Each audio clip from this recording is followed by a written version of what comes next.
j'en ai assez des gens qui disent que je suis un mytho et une fois qu'ils montent, ils s'écrabouillent. Tu montes, tu m'expliques, j'argumente, et si tu montres que j'ai tort, je changerai d'avis. Monte avec plaisir.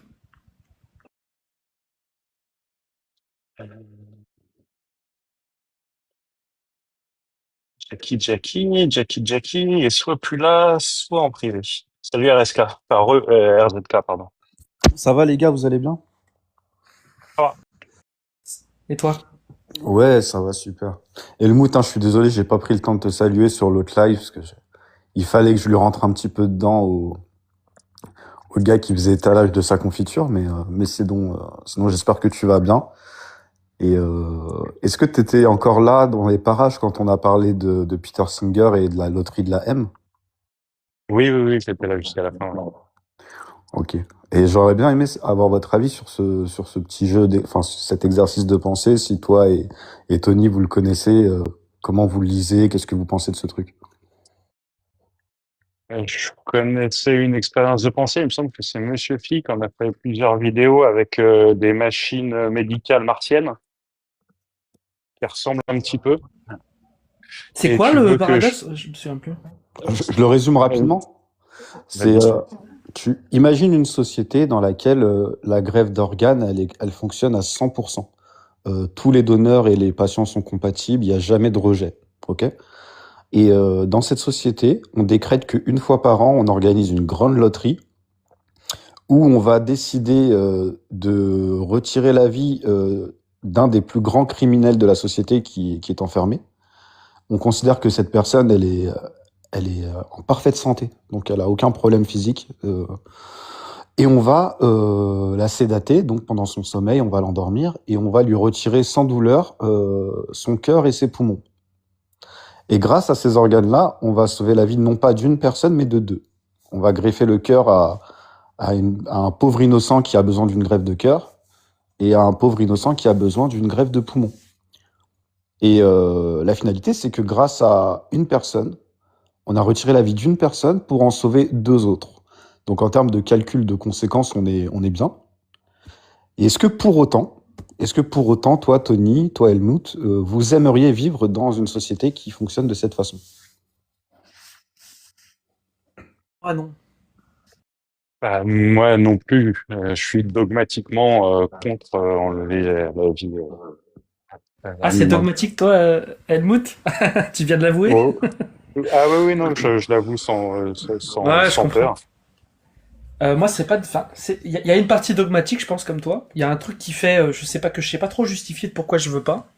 Mais il y a quand même autre chose, c'est qu'en fait, je comprends bien. Le problème, c'est qu'il y a le mot criminel, le pire criminel. Donc ça, c'est déjà difficile à définir dans la vraie vie, tu vois. Et à partir de quel moment, à partir de quel crime, on estime que tu peux faire ça. Et dans un cas concret, là, je te parle RZK. Hein. Dans ton cas théorique, c'est pas évident, hein, franchement. Hein. Dans ton cas vraiment purement théorique, c'est pas évident. Il faut pas trop de contre-arguments à pas le faire, c'est ça qui est chaud, quoi. C'est dogmatique. Mais dans un cas réel, Mhm.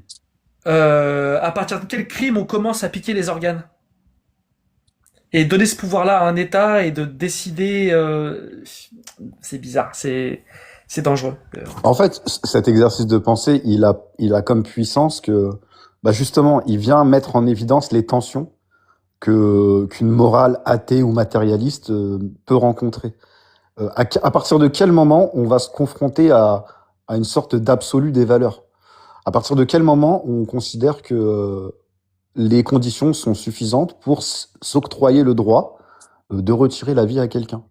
Et, euh, et si tu considères qu'il n'y a aucune circonstance, il n'y a aucune situation dans laquelle un matérialiste peut s'octroyer le droit de retirer la vie à quelqu'un, bah si tu dis ça à un religieux, il va pouvoir te dire, bah tu vois bien, toi aussi tu as des principes absolus. Ouais, bien sûr, mais c'est pas le cas parce qu'il y a des cas où on peut enlever la vie. Il y a des cas quasiment équivalents où la personne veut enlever la vie d'autres personnes. Bah, tu penses à quelqu'un qui fait une agression dans la rue ou quoi, bah là tu peux lui enlever la vie, la légitime défense, tu vois. Ouais, Donc ouais, non mais il y a plein de soucis en morale. Hein. Mais le problème clairement. c'est que faire croire que bah, c'est un sujet de recherche super important en Bah tu vois, philosophie. c'est Peter Singer, tu vois qui c'est un peu? De nom. Bah, ce mec-là, je sais pas s'il est toujours vivant, mais c'est un philosophe américain. Et il a mis en place tout un tas de petits exercices de pensée similaires à ça, qui sont plus choquants les uns que les autres, mais qui, lorsque tu les regardes de près, bah, viennent vraiment questionner notre paradigme moral à nous. Et par exemple, je vais pas te refaire la démonstration ici, mais je t'encourage à le lire. Il va t'expliquer pourquoi, de façon rationnelle et logique, la vie d'un cochon a plus de valeur que la vie d'un nouveau-né. Ah oui, oui, oui, oui. Ouais, non, mais je vois très bien.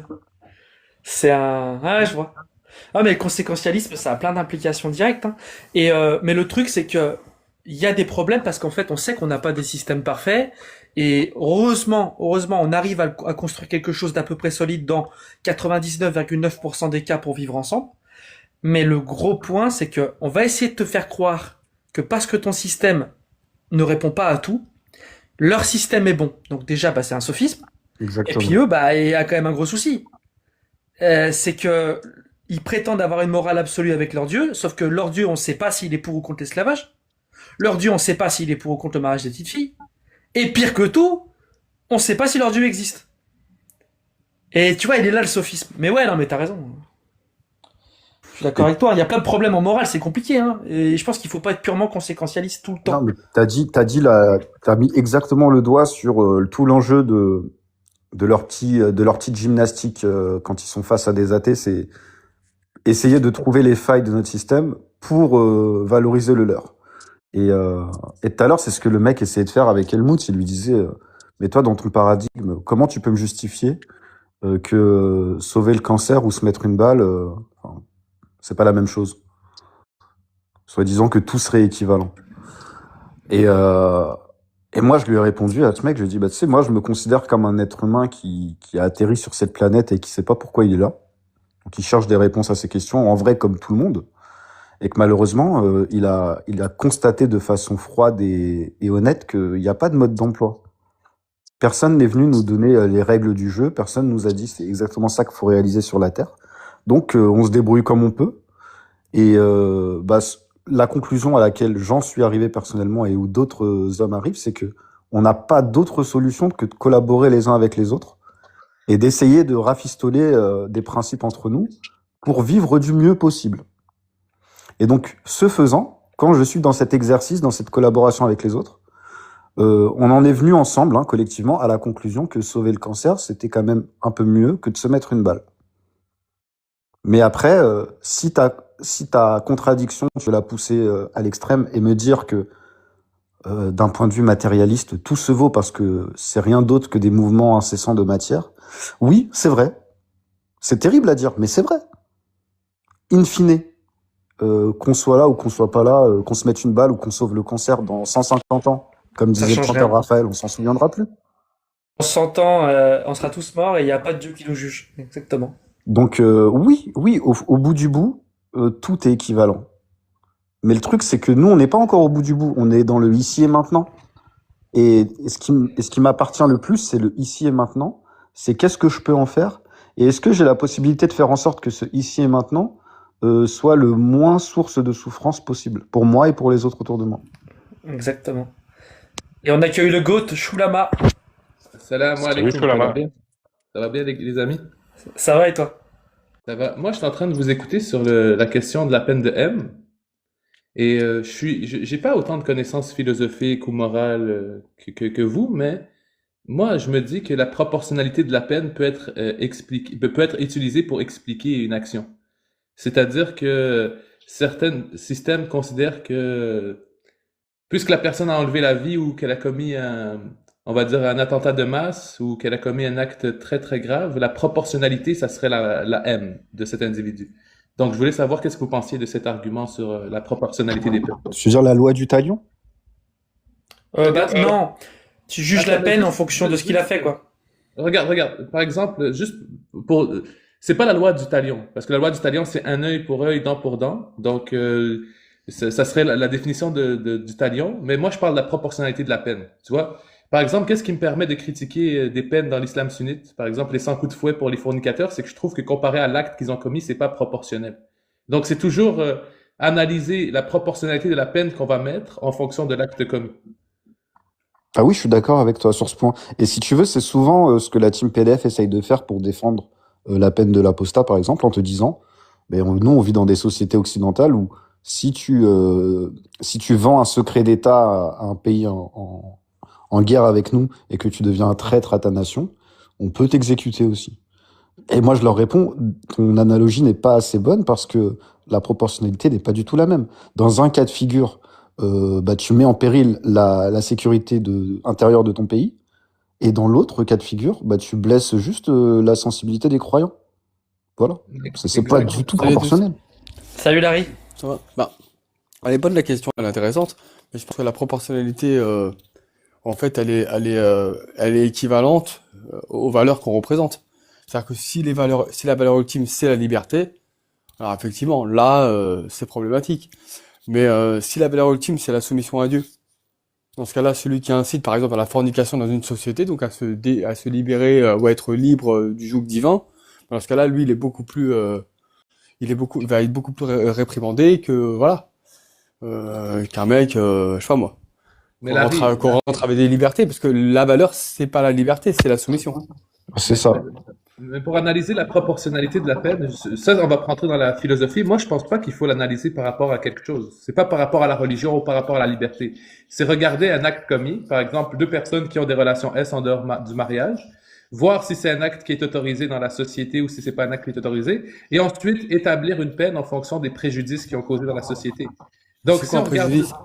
mais C'est un peu ce qu'on fait, Choulama. Mais Comment je suis tu là, établis le préjudice? la Est-ce remarque que le de- préjudice, il est humain ou le non, non, mais préjudice, il est tout ça pour dire que même si on se met dans un dogme religieux, qu'on analyse le préjudice subi à la société de deux personnes qui ont une relation S hors mariage, est-ce que ça justifie de manière proportionnelle sans coup de fouet? Mais c'est C'est- précisément ce que te dit Larry, c'est que en fonction de ton paradigme, en fonction de ta croyance, ton estimation des proportions va changer. En fait, c'est quoi la proportion? C'est de dire que telle et telle chose ont plus ou moins la même valeur. Et c'est grâce à ça que tu vas dire qu'il y a proportionnalité ou non. Mais si tu es d'un paradigme où la liberté prime, ton estimation de la gravité d'un acte, elle sera pas la même que si tu estimes que la valeur principale, c'est la liberté. Pour un Ouais. croyant, la fornication, ça a un poids très lourd. Pour quelqu'un qui n'y croit pas, ça n'a aucun poids. Et donc, tu vois bien que dans un cas comme dans l'autre, l'évaluation de la proportion ne sera pas du tout la même. C'est ça le problème. C'est ça. Choulama, attends juste, je veux bien te répondre juste sur la peine de M. Je comprends ton histoire de la proportionnalité. Moi, c'est pour d'autres raisons que je choisis pas ça. Je pense que ça a un impact négatif sur la mentalité d'une société. C'est mettre dans la tête des gens que enlever la vie c'est une solution, alors que c'est justement ce qu'on veut empêcher. Et puis j'ai d'autres arguments par rapport à ça. Mais oui, la proportionnalité, c'est plus ou moins ce qu'on fait en fait, je pense. Ok, Sauf mais que avant parfois de... c'est mal estimé, tu vois, Choulama. Je pense que c'est mal estimé parfois, je suis d'accord. Mais avant de rentrer dans le débat de la peine de M, par exemple, pour revenir à la proportionnalité, parce que moi je soutiens qu'elle doit être prise en compte, excluant toutes les considérations religieuses ou morales, mais advenant par exemple aux deux États, un État qui met la liberté de l'avant et un État qui met la religion de l'avant, doivent trouver une peine conjointement d'un individu qui aurait commis un acte X. Est-ce que la proportionnalité, ils vont avoir de la difficulté à le trouver parce qu'ils ont deux valeurs différentes ou ils vont être capables d'analyser le mal causé et la réparation demandée?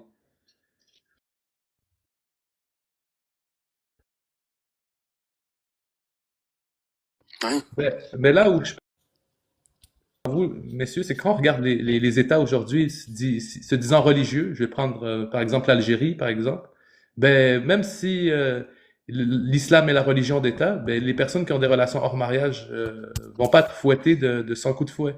Parce que je crois que ce travail de proportionnalité a été fait. Même si eux, ils mettent Allah de l'avant et comme religion de l'État, ils appliquent pas le 100 coups de fouet. Parce que je crois qu'aujourd'hui... Ouais, je vois. Mais est-ce que tu crois pas, Choulama, que c'est justement parce qu'ils ont... Pardon, j'ai eu un appel. Est-ce que tu crois pas que justement c'est parce qu'ils ont... ils ont laissé de côté la religion et qu'ils ont appliqué le même système que nous? Ouais, surtout parce qu'ils ont eu les Français quand même pendant 130 ans. Je pense, si c'est une question de qu'est-ce que je pense qu'ils croient fortement à la religion, qu'ils la protègent, qu'ils l'ont même institutionnalisée comme religion d'État. Mais lorsqu'on analyse la justice, on peut que venir à la conclusion que fouetter de 100 coups de fouet des personnes qui ont eu des relations S est déraisonnable et contraire à une bonne application de la justice. Et c'est pour ça que je crois que, selon moi, ils peuvent pas appliquer 100% des textes parce que ce serait une justice complètement déraisonnable.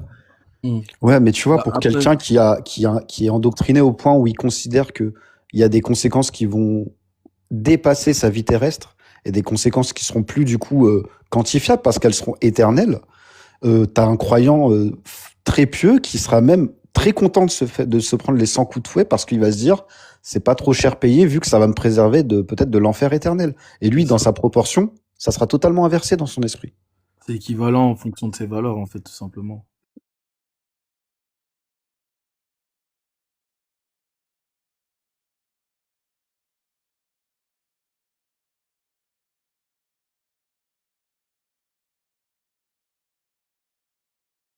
Mm.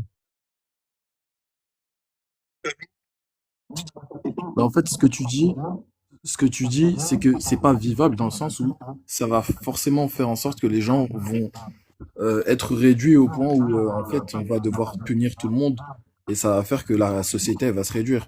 Et si...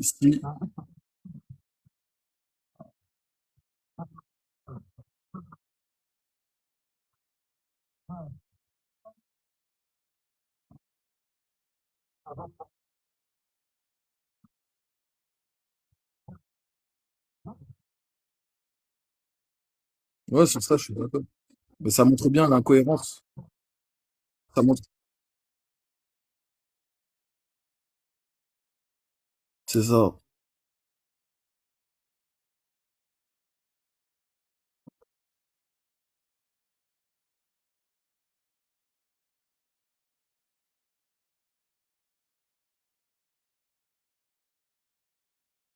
Et surtout, et surtout le fait de dire que c'est quelque chose au final qui n'est pas viable.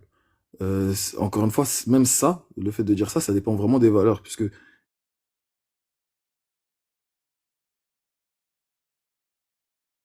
si c'est au profit de faire conserver des valeurs au sein d'une communauté plus réduite. Et ça, faut vraiment le prendre en compte. Il y a des personnes qui sont prêtes, oui, à punir des gens au point où, voilà, il y avait des gens qui vont vivre sous la peur, ou bien il y a des personnes qui vont disparaître. C'est ça.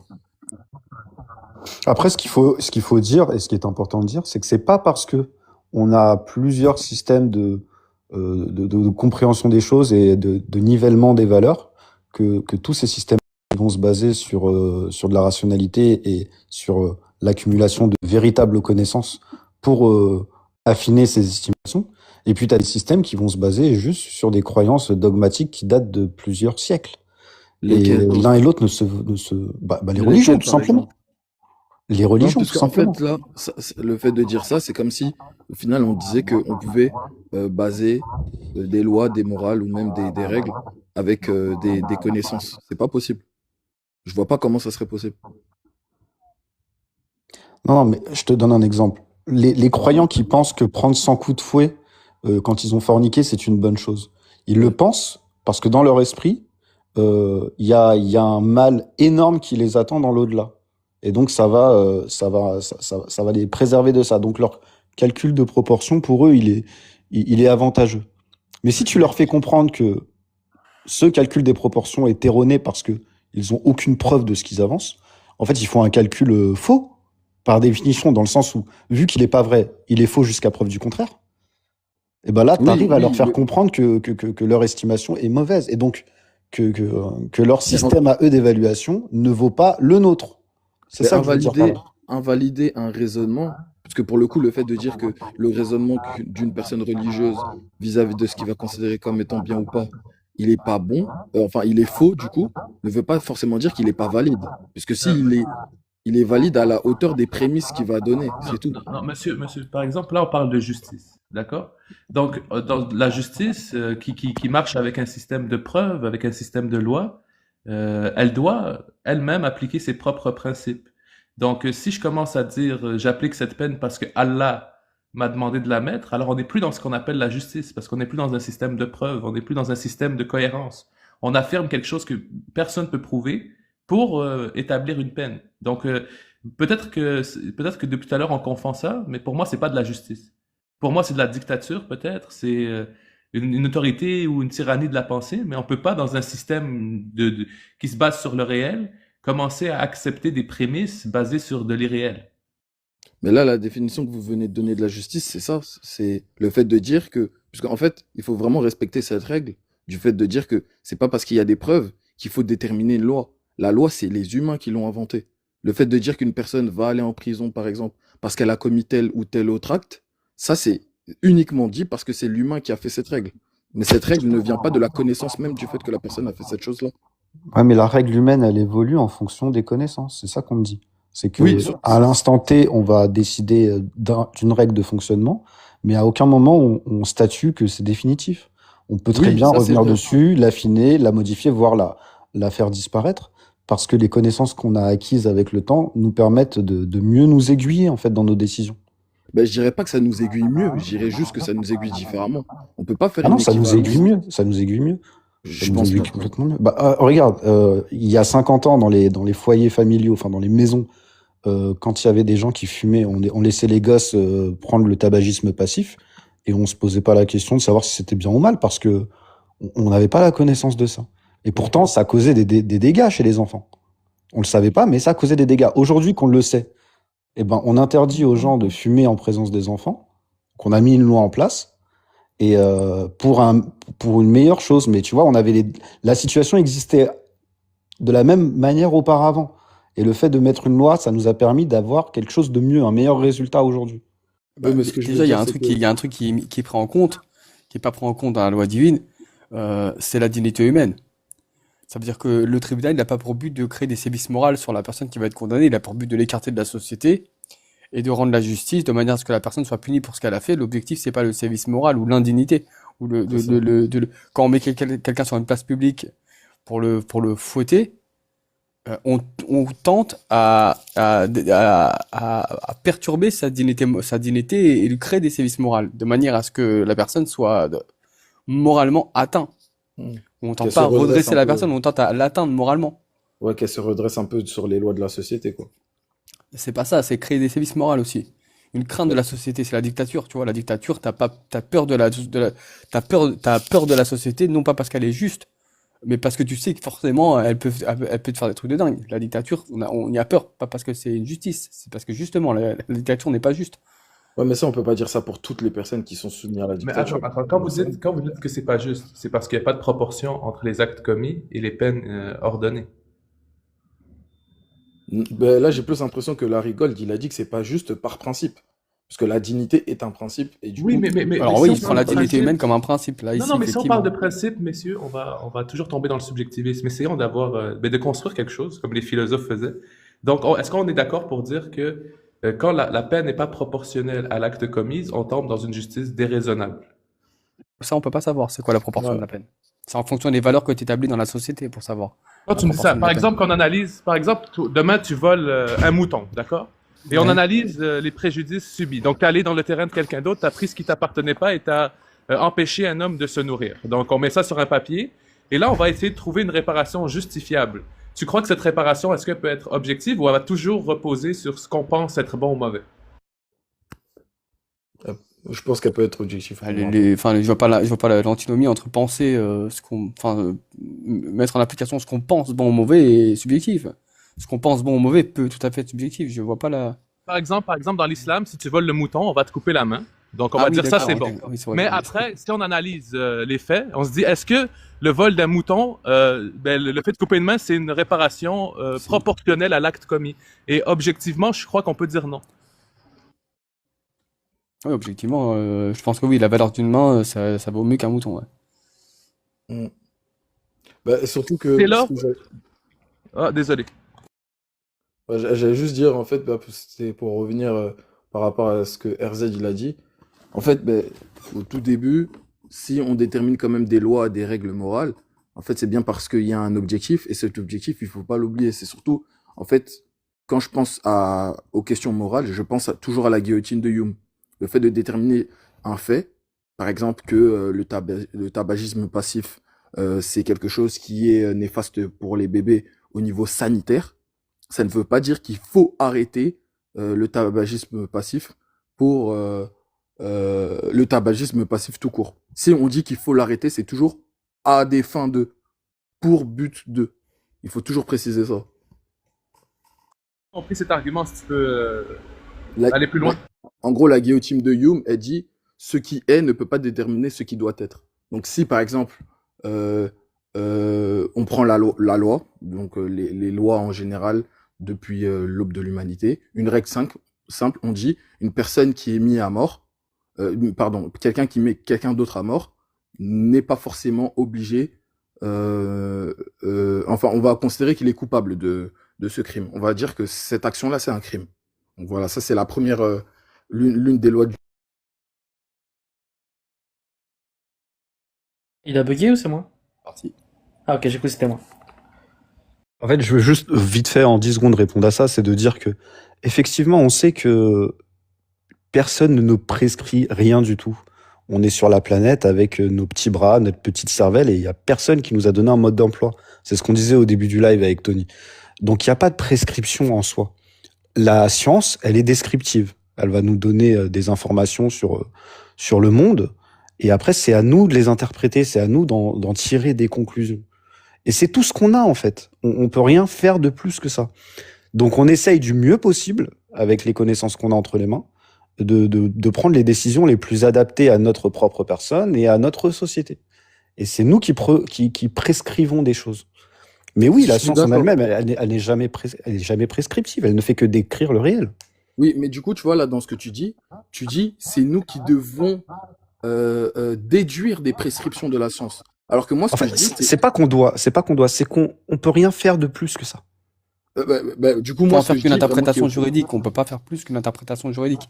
Oui, mais moi, ce que Ça je va se dis, passer. Ouais, que je généralement. dis de vraiment différent, si vous voulez, on va faire simple. RZ, lui, il dit, on, on peut déduire des prescriptions de la science. Moi, je dis que on ne peut pas déduire des prescriptions de la science. Par contre, on invente des prescriptions sur la science. Et on Oui, les si tu veux, déduit pas de la science. c'est une façon ou une autre d'essayer d'exprimer cette idée qui est un peu subtile. C'est de dire qu'en fait, on vit dans un monde absurde. On est là, on sait pas pourquoi. Tout se vaut, tout est équivalent. Le monde et nous-mêmes, c'est rien de plus qu'un va-et-vient incessant de matière, sans but, ni objectif, ni finalité. Et dans ce monde où on est paumé, collectivement, on s'est mis d'accord sur quelque chose de façon arbitraire, parce qu'il n'y a pas d'absolu qui nous oblige à le faire, c'est arbitraire. On s'est dit, tant qu'à faire, vu qu'on est là, on va essayer d'être là tous ensemble, avec le moins de souffrance possible et en essayant de se rendre heureux les uns les autres. Et c'est l'objectif qu'on s'est donné, qui est tout à fait arbitraire. Ouais, je Mais suis cet d'accord. objectif-là, il permet, en suivant cet objectif, on va prendre des décisions par rapport au réel qu'on observe. C'est tout ce qu'on Afin fait. de...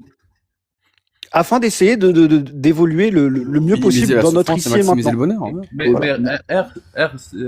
Mais RZK, ouais. RZK, ouais.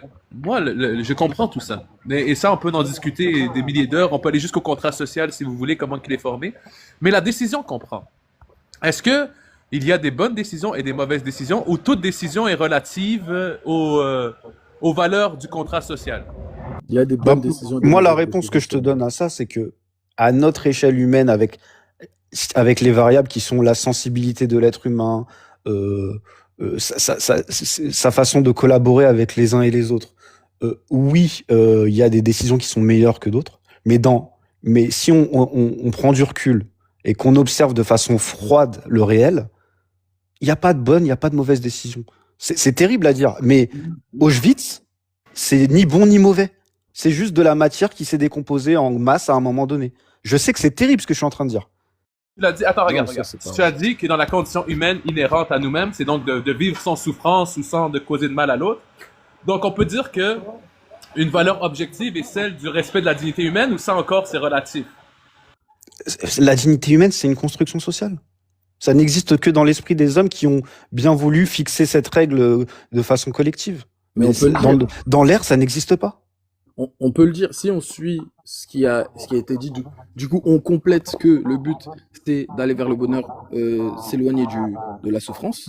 On peut conclure objectivement que la dignité, la protection de la dignité humaine permet ces choses-là. Donc en fait, c'est vraiment de manière effective, on peut dire ça. Non, parce qu'on a pris une décision arbitraire collectivement. Mais Fixer le bonheur collectif, c'est arbitraire. RZK, tu me dis que c'est pas dans l'air, mais on va remonter par exemple dans... Ah, il y a du bruit, hein, désolé. Je vais aller me mettre quelque part où il y a moins de bruit. Non, ça va, ça me dérange pas en tout cas.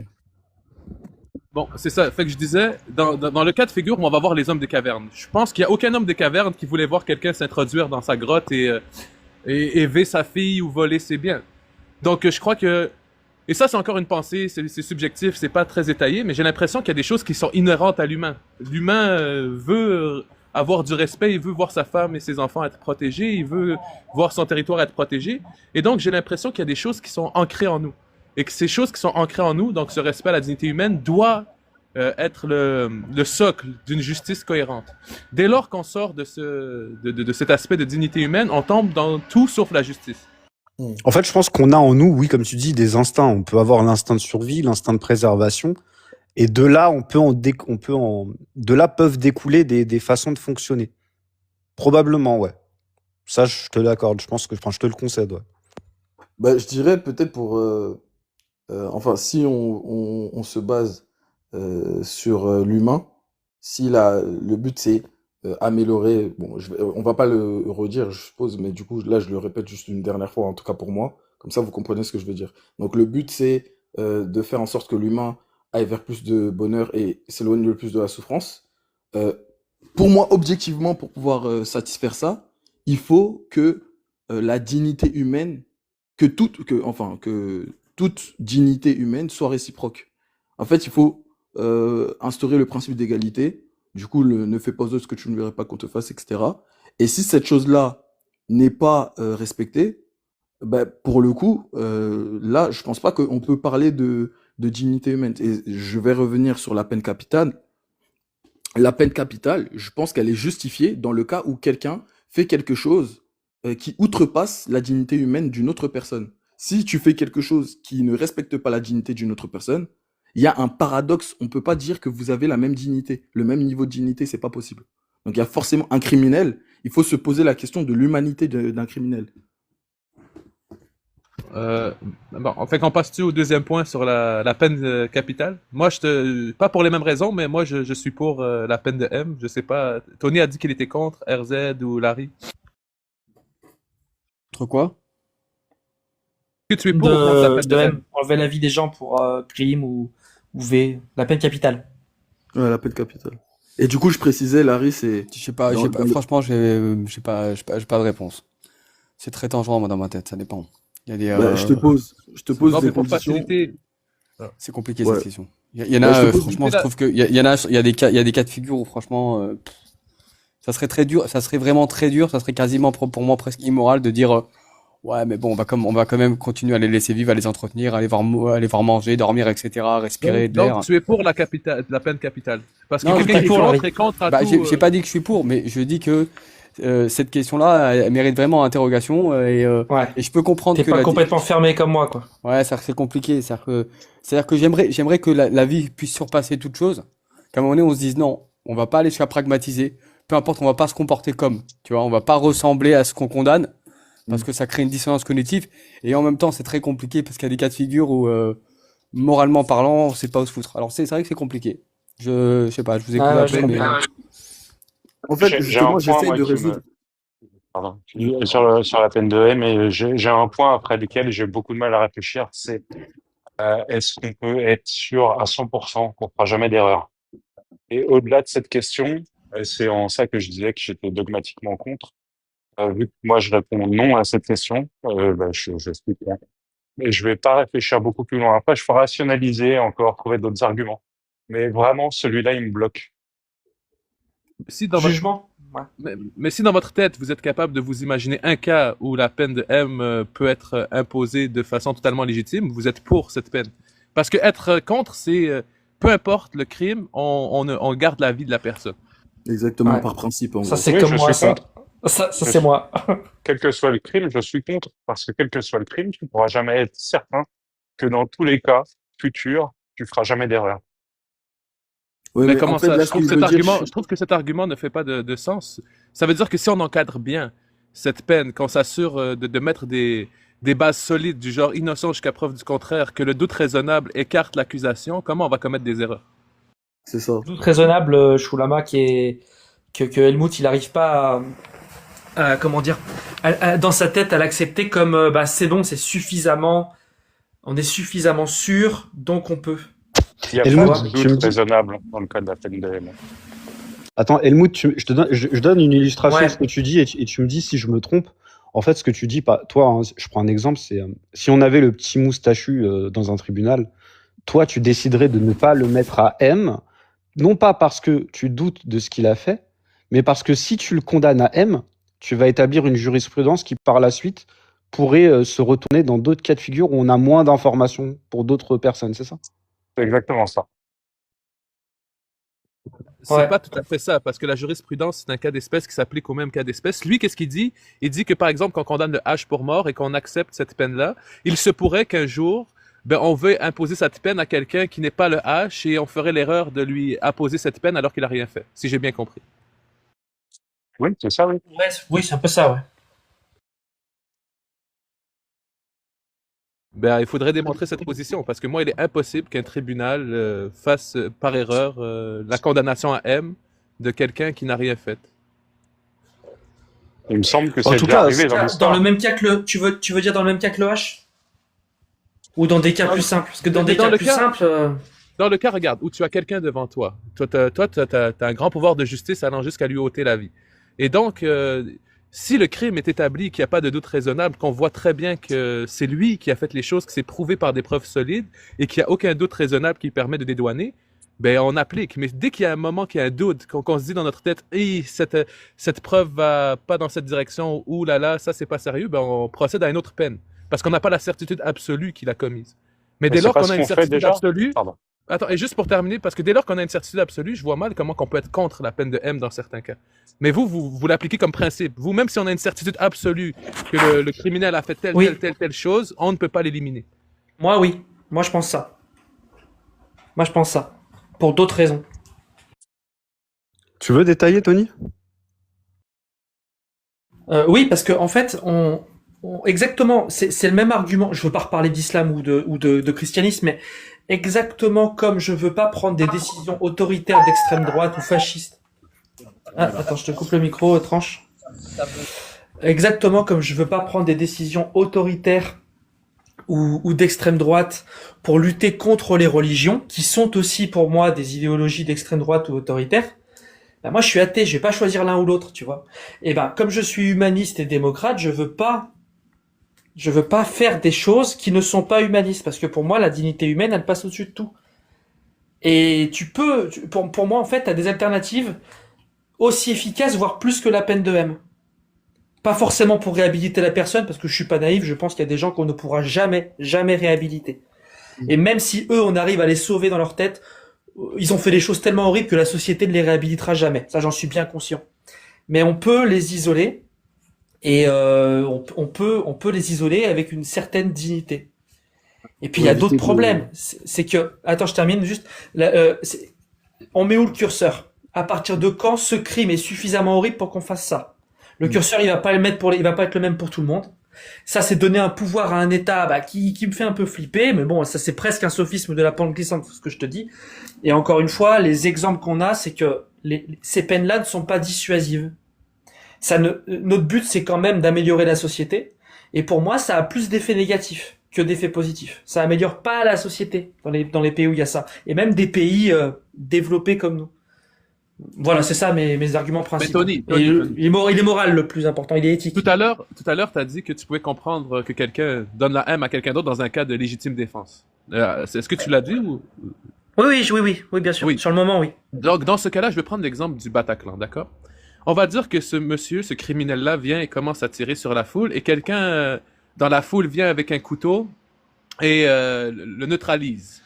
Dis arme blanche. Ah, désolé. T'inquiète, Oui. c'est TikTok, hein, tu connais? Je suis désolé. Vas-y. Oui, fait que quelqu'un vient avec une arme blanche et neutralise l'assaillant, et il lui enlève la vie, en fait. Donc, cette personne qui a neutralisé l'assaillant, aux yeux de la justice, il n'est pas coupable de quoi que ce soit. Parce qu'il a pris des mesures nécessaires pour protéger Ouais, une bien sûr. population. C'était une défense. Mais s'il est arrêté et qu'il est amené au tribunal, là, le fait de lui enlever la vie n'est plus considéré comme moral. Alors que le fait de l'arrêter dans le moment des faits, lorsqu'il faisait son action, était considéré moral.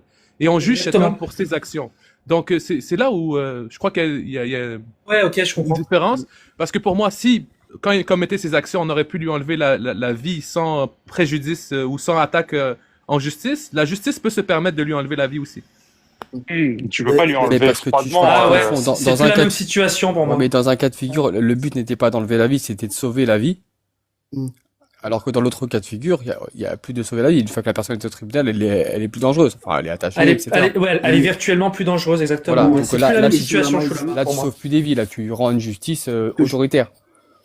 Que Shulama dit, c'est que l'action est la même, mais le point de vue qu'on va en avoir, évidemment, la perspective elle va être différente par rapport à la posture de la personne. Et d'ailleurs, ça, j'allais poser une question à Tony pour pouvoir être plus précis, puisque en fait, ce dont vous parlez, c'est l'ambiguïté qu'il y a quand on parle d'un humain. On dit une personne. Sauf que le cas de la peine capitale, on parle d'une personne criminelle, d'une personne qui est bien déterminée comme étant coupable de quelque chose. Et je veux savoir, est-ce que Ouais. est-ce que du coup impliquer ces paramètres-là, puisque je pense, en tout cas moi, ça me permet de répondre beaucoup plus facilement à la question de si je suis pour ou non à la peine capitale. Mais la peine capitale, je prends les paramètres de une personne innocente et une personne coupable, donc un criminel, pour pouvoir trancher clairement. Pour moi, la vie d'une personne criminelle et la vie d'une personne innocente n'est pas la même. Est-ce que tu es en train de dire, et c'est super parce que ça me permet, merci pour ta question, ça me permet de parler d'un point que je veux illustrer depuis tout à l'heure.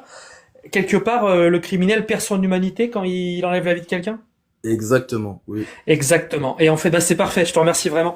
Et c'est tout mon point. C'est que quand je vous dis que quand on autorise la peine de M, ça met des idées dans la tête de la société qui sont déjà toxiques en elle et qui sont délétères, c'est exactement ça.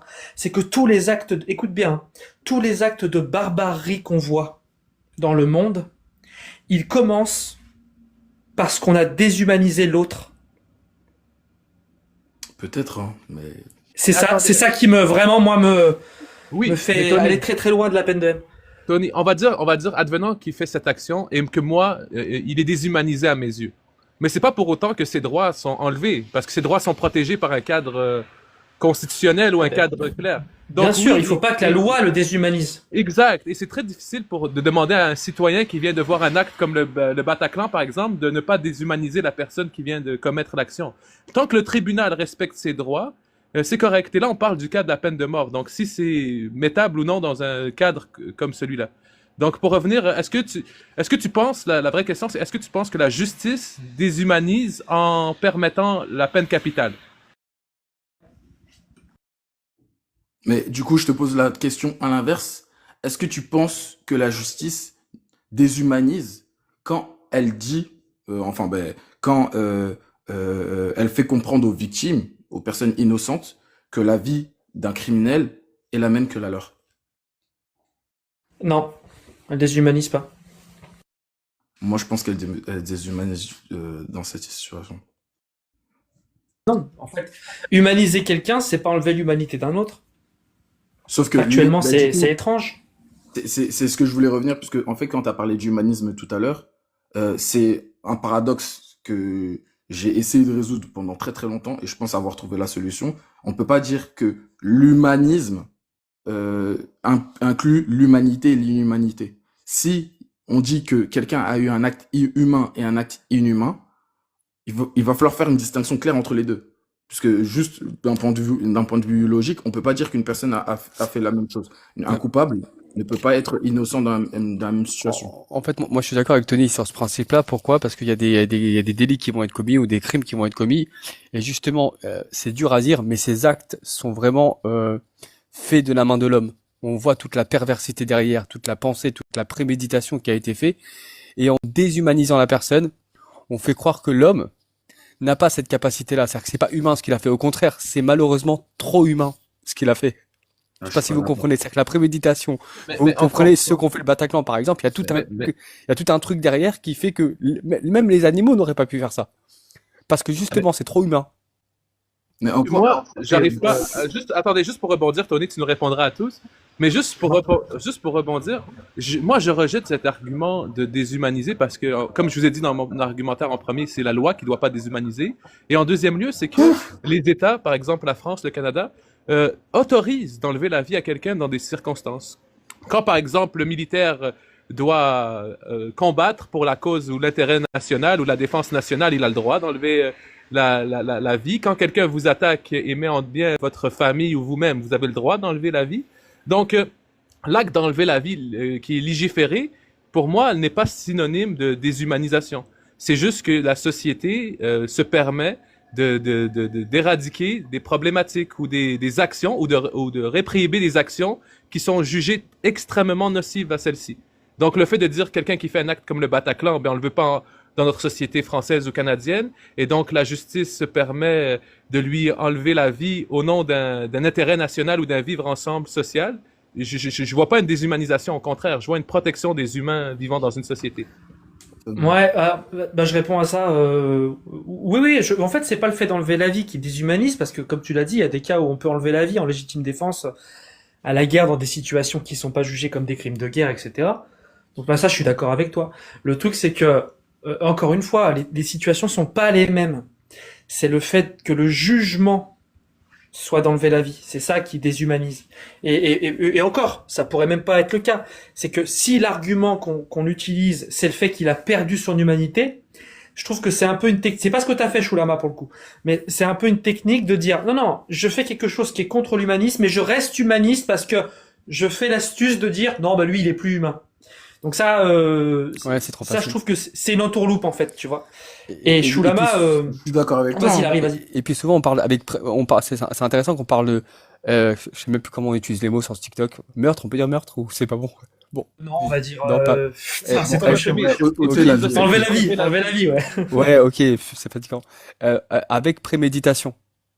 Ça veut dire que là, ça aggrave. Ça va être une situation aggravante, le fait qu'il ait préméditation. Pourquoi? Ben justement, parce que l'homme a mis son humanité, ce qu'on appelle son humanité, c'est son cerveau, sa partie cognitive, ses intentions, au service du mal. Et ça, faut le mettre en évidence. C'est pour ça que c'est plus grave. Donc, plus la personne, elle a fait ça de manière humaine, et plus elle va prendre cher.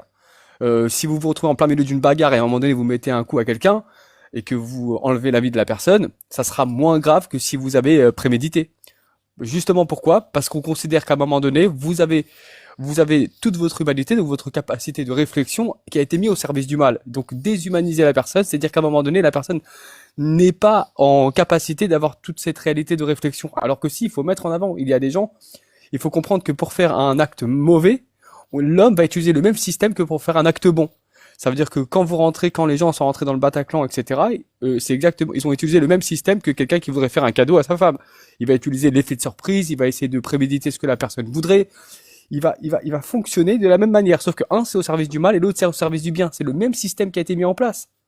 En tout cas, au niveau cognitif, la personne pense pareil, sauf que un il veut faire l'effet de surprise du bien et l'autre il veut faire l'effet de surprise du mal.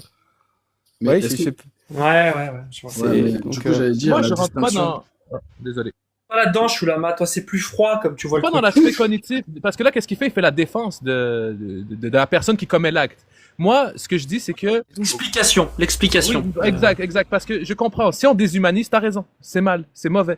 Mais toi, par principe, tu es contre cette peine. Fait que peu importe l'explication qu'on va donner à l'action, tu serais contre cette peine de M. Même si cette explication n'est pas la déshumanisation. Même si cette explication, par exemple, est l'intérêt de la nation ou le vivre ensemble ou la cohésion sociale, tu serais contre. Et c'est ce fond, Ah non. c'est le fondement. Tu comprends?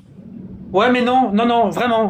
En fait, si j'avais pas cet argument de penser que c'est toxique de faire ça, en fait, priver quelqu'un de sa vie en l'isolant du monde, ben c'est déjà quelque chose de terrible. On est bien d'accord. Hein. Donc moi, je suis pas contre parce que c'est pas gentil d'enlever la vie. C'est pas gentil d'isoler quelqu'un dans 9 mètres, 20 mètres carrés, peu importe. Et t'en Donc, as même, Tony, je me permets de te couper parce que ça va Ouais, dans vas-y, ton après, sens, je excuse-moi, mais Vas-y, t'inquiète. t'en as même qui disent que priver de liberté et mettre dans des situations de vie prolongées terribles une personne, c'est pire que de le mettre à M. Ah oui, c'est un débat, mais parce que dans certains cas, c'est pire. Être dans une cellule et pas pouvoir voir personne, etc. Je pense que ça peut être Monsieur, pire. mais Où tu voulais en Tony, venir, désolé. Mais Tony, Attends, ouais, attends, du coup, attends, Shulama, je reprends tu parce peux que sinon je vais finir ton pas finir raisonnement, le. s'il te plaît. Ouais. Ah merde, attendez. Laissez-moi 3 secondes. Je disais quoi? Alors, tu On a disais, déconné là. ouais, en fait, en Oui, gros, tu oui, parlais si, de c'est la bon, peine c'est de bon, mort. c'est bon, pas c'est bon. gentil. Voilà, c'est ça. Non, si effectivement on me montrait que ça n'était pas toxique pour la société et que ça allait pas vers plus de violence de pratiquer la peine de haine, si j'avais pas tous mes arguments, bah j'aurais pas de problème à ce qu'on enlève la vie. Et je vais même te dire là, je vais choquer des gens, mais il y a des situations hors cadre démocratique, dans des situations désespérées de conflits armés, où je comprends qu'on applique la peine de haine. Et je te parle pas d'autodéfense. Par contre, je pense que c'est un échec pour une société d'en arriver là. C'est pas la meilleure solution pour moi. C'est pas le top du top. Mais je comprends qu'il y ait des situations où on choisit ça parce qu'on n'arrive pas à faire mieux. Mais c'est toujours un échec pour moi. Il faut accepter notre faillibilité, Je, hein, je c'est comme ça. comprends, je comprends, mais je vais permettre de partager ma position aussi et les fondements de ma position. Moi, je pense que quand c'est bien justifié, quand c'est bien expliqué et quand c'est dans un jugement qui respecte les droits de tous et chacun, la peine de M peut être mise de l'avant. Et je comprends qu'il peut avoir que c'est mal ou de l'isoler ou quoi que ce soit, mais je me demande est-ce que dans une société qui fait le choix de pas vouloir par exemple assumer le fardeau financier de cette personne qui aurait commis des actions similaires au Bataclan.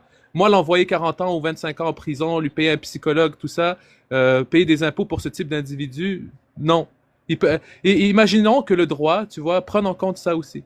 Donc, il y a beaucoup de facteurs que je prends en considération et je me dis que c'est pas la peine souhaitable, mais qu'il faut la mettre pour des peines, pour des actes très très graves, qui ne se pardonnent pas ou qui ne Ouais, se j'ai rachètent compris. pas autrement. Et attends, Sur je le vais te coup, répondre. Après, on va laisser la parole à Paul. Ah bah non, juste sur attends, le, juste Helmut. À ouais, 10 secondes. Apparemment, sur l'argent, tu veux parler de ça, Helmut? ouais, sur le coup Sur le coup? d'un condamné, ouais. Bah vas-y.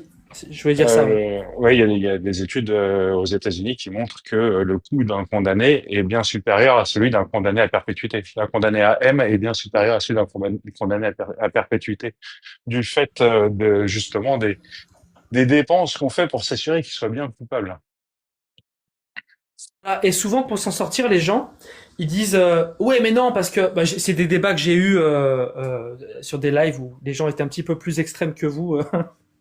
Et du coup, ils disaient ouais, mais non, parce que juste le prix d'une balle, ça coûte que dalle. Bah oui, mais du coup, tu veux tomber dans le fascisme alors qu'on avait dit qu'un des critères, c'était qu'on soit sûr. Donc il faut des procès, il faut des appels, il faut payer des juges, il faut payer des magistrats, il faut payer des avocats. Ça coûte cher. Et pendant ce temps-là, bah, tu lui payes à manger parce qu'il est quand même en prison, il peut pas être dehors. Et a priori, quand on cumule tout, ça coûte plus cher. Voilà. Et pour que ça coûte moins cher, il faut entacher la démocratie. Et du coup, tu vas créer une justice à 2 vitesses.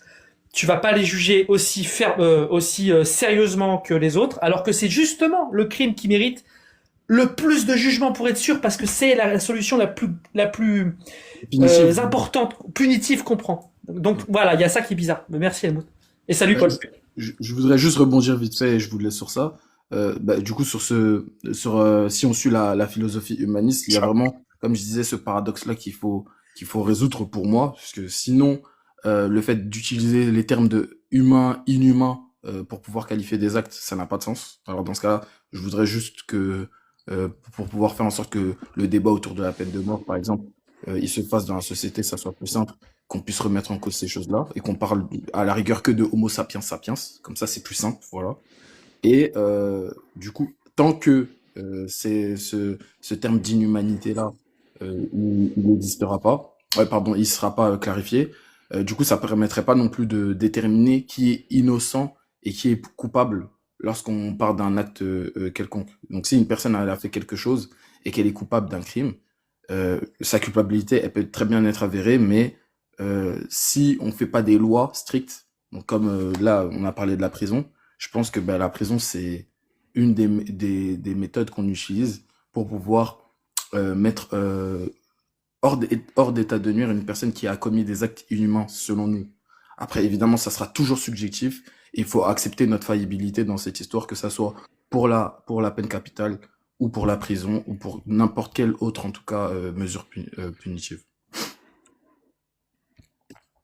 Salut, vous m'entendez? Paul. Ça ouais, nickel Paul. Alors, petite réaction à ce que tu viens de dire. En fait, mettre en prison, c'est pas pour incarcérer la personne, c'est pour protéger la société. C'est l'inverse, en fait. Et Chulama, est-ce que tu as dit, parce qu'il m'a semblé que j'ai entendu ça, que dans un État qui respecte tous les droits, pourquoi ne pourrait-on pas mettre quelqu'un à M? Est-ce que tu as dit ça? Ben, pas de manière aussi concise, mais j'ai expliqué et j'ai bien affirmé une idée semblable. Parce que, et qu'est-ce que tu fais du droit de vivre? C'est contradictoire, en fait. Et toc, Non, et c'est pas, toc, Chulama. messieurs, c'est pas contradictoire parce que vous dites qu'il y a des droits, vous dites que les droits, on peut pas les baliser, on peut pas leur mettre des limites sous bonne justification, ce qui est faux. Même les droits les plus fondamentaux, la liberté d'expression, de religion, de politique, elle est restreinte par des justifications valables. Et je dis que dans certains cas de justice, la peine de M, la peine capitale peut être valable et justifiée de bonne façon. Je crois que les juges peuvent la justifier. Je crois qu'on peut aller voir des jurisprudences qui l'ont justifiée. Et j'ai beaucoup parlé du cas du Bataclan.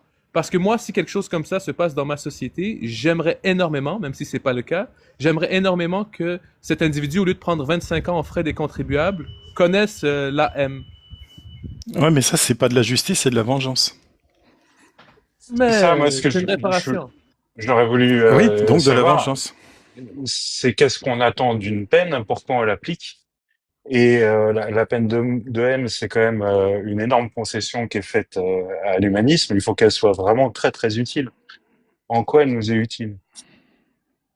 Pourquoi nous est-il dans le cas du Bataclan, par exemple, ça empêche toute possibilité statistique, logique, rationnelle de récidive. Donc, impossible que cet individu puisse refaire un coup comme ça ou puisse permettre une attaque de tel ordre. Ensuite, Je peux rebondir sur celui-là, Chulama? Juste sur cet argument? Et t'enchaînes sur l'autre ou tu veux finir? Dis-moi. Vas-y, rebondis. Bah, juste sur celui-là. C'est vrai. En fait, la vraie phrase, c'est ça empêche toute récidive statistique de cet individu. Mais il se trouve que dans les chiffres qu'on voit, que j'ai vu, faudrait vérifier, mais ça n'empêche pas le nombre total d'actes similaires.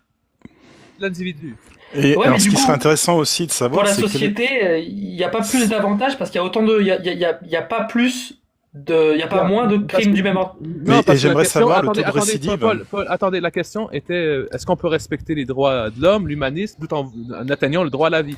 La présomption d'innocence ou le jugement équitable est un droit que j'enlève à personne. Donc, Oui, ça moi, j'ai bien compris. Moi, je parle de cet individu que si on met une peine capitale sur cet individu après avoir jugé son dossier, eh bien, Ouais. on est sûr à 1000% qu'il va plus pouvoir faire un acte similaire, qu'il va Et plus c'est quoi pouvoir contribuer aux actions similaires. c'est quoi le taux de récidive chez l'hétéro? Je ne sais pas. Ouais, faut savoir ça parce qu'effectivement, je crois que dans les trucs Ok, il y mais a de est-ce que prison si à je vie. sais ça, ça va Mais invalider mon l'hétéro, c'est un point? peu, c'est un peu de la triche. les Bah, gars. Non. s'il n'y a pas de récidive, oui, ça invalide ton point.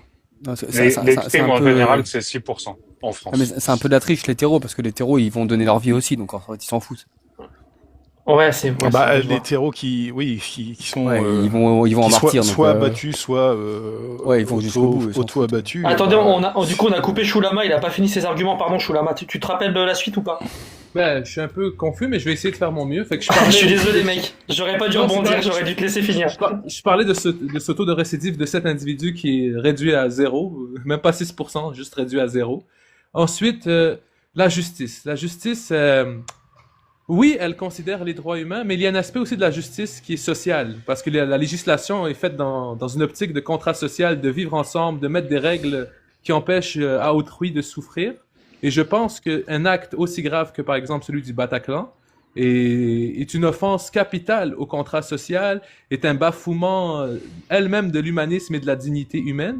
Et c'est pas derrière le droit à la vie que je vais permettre de telles actions dans une société. Et je crois qu'un tribunal juge quelle action est permise dans une société ou envers les autres. Donc, je pense que la peine de C, comme on l'a établi tout à l'heure, sur certaines justifications, vous avez dit qu'enlever la vie, c'est correct. Je pense que sous certaines justifications, donc, la peine de M aussi peut être justifiable.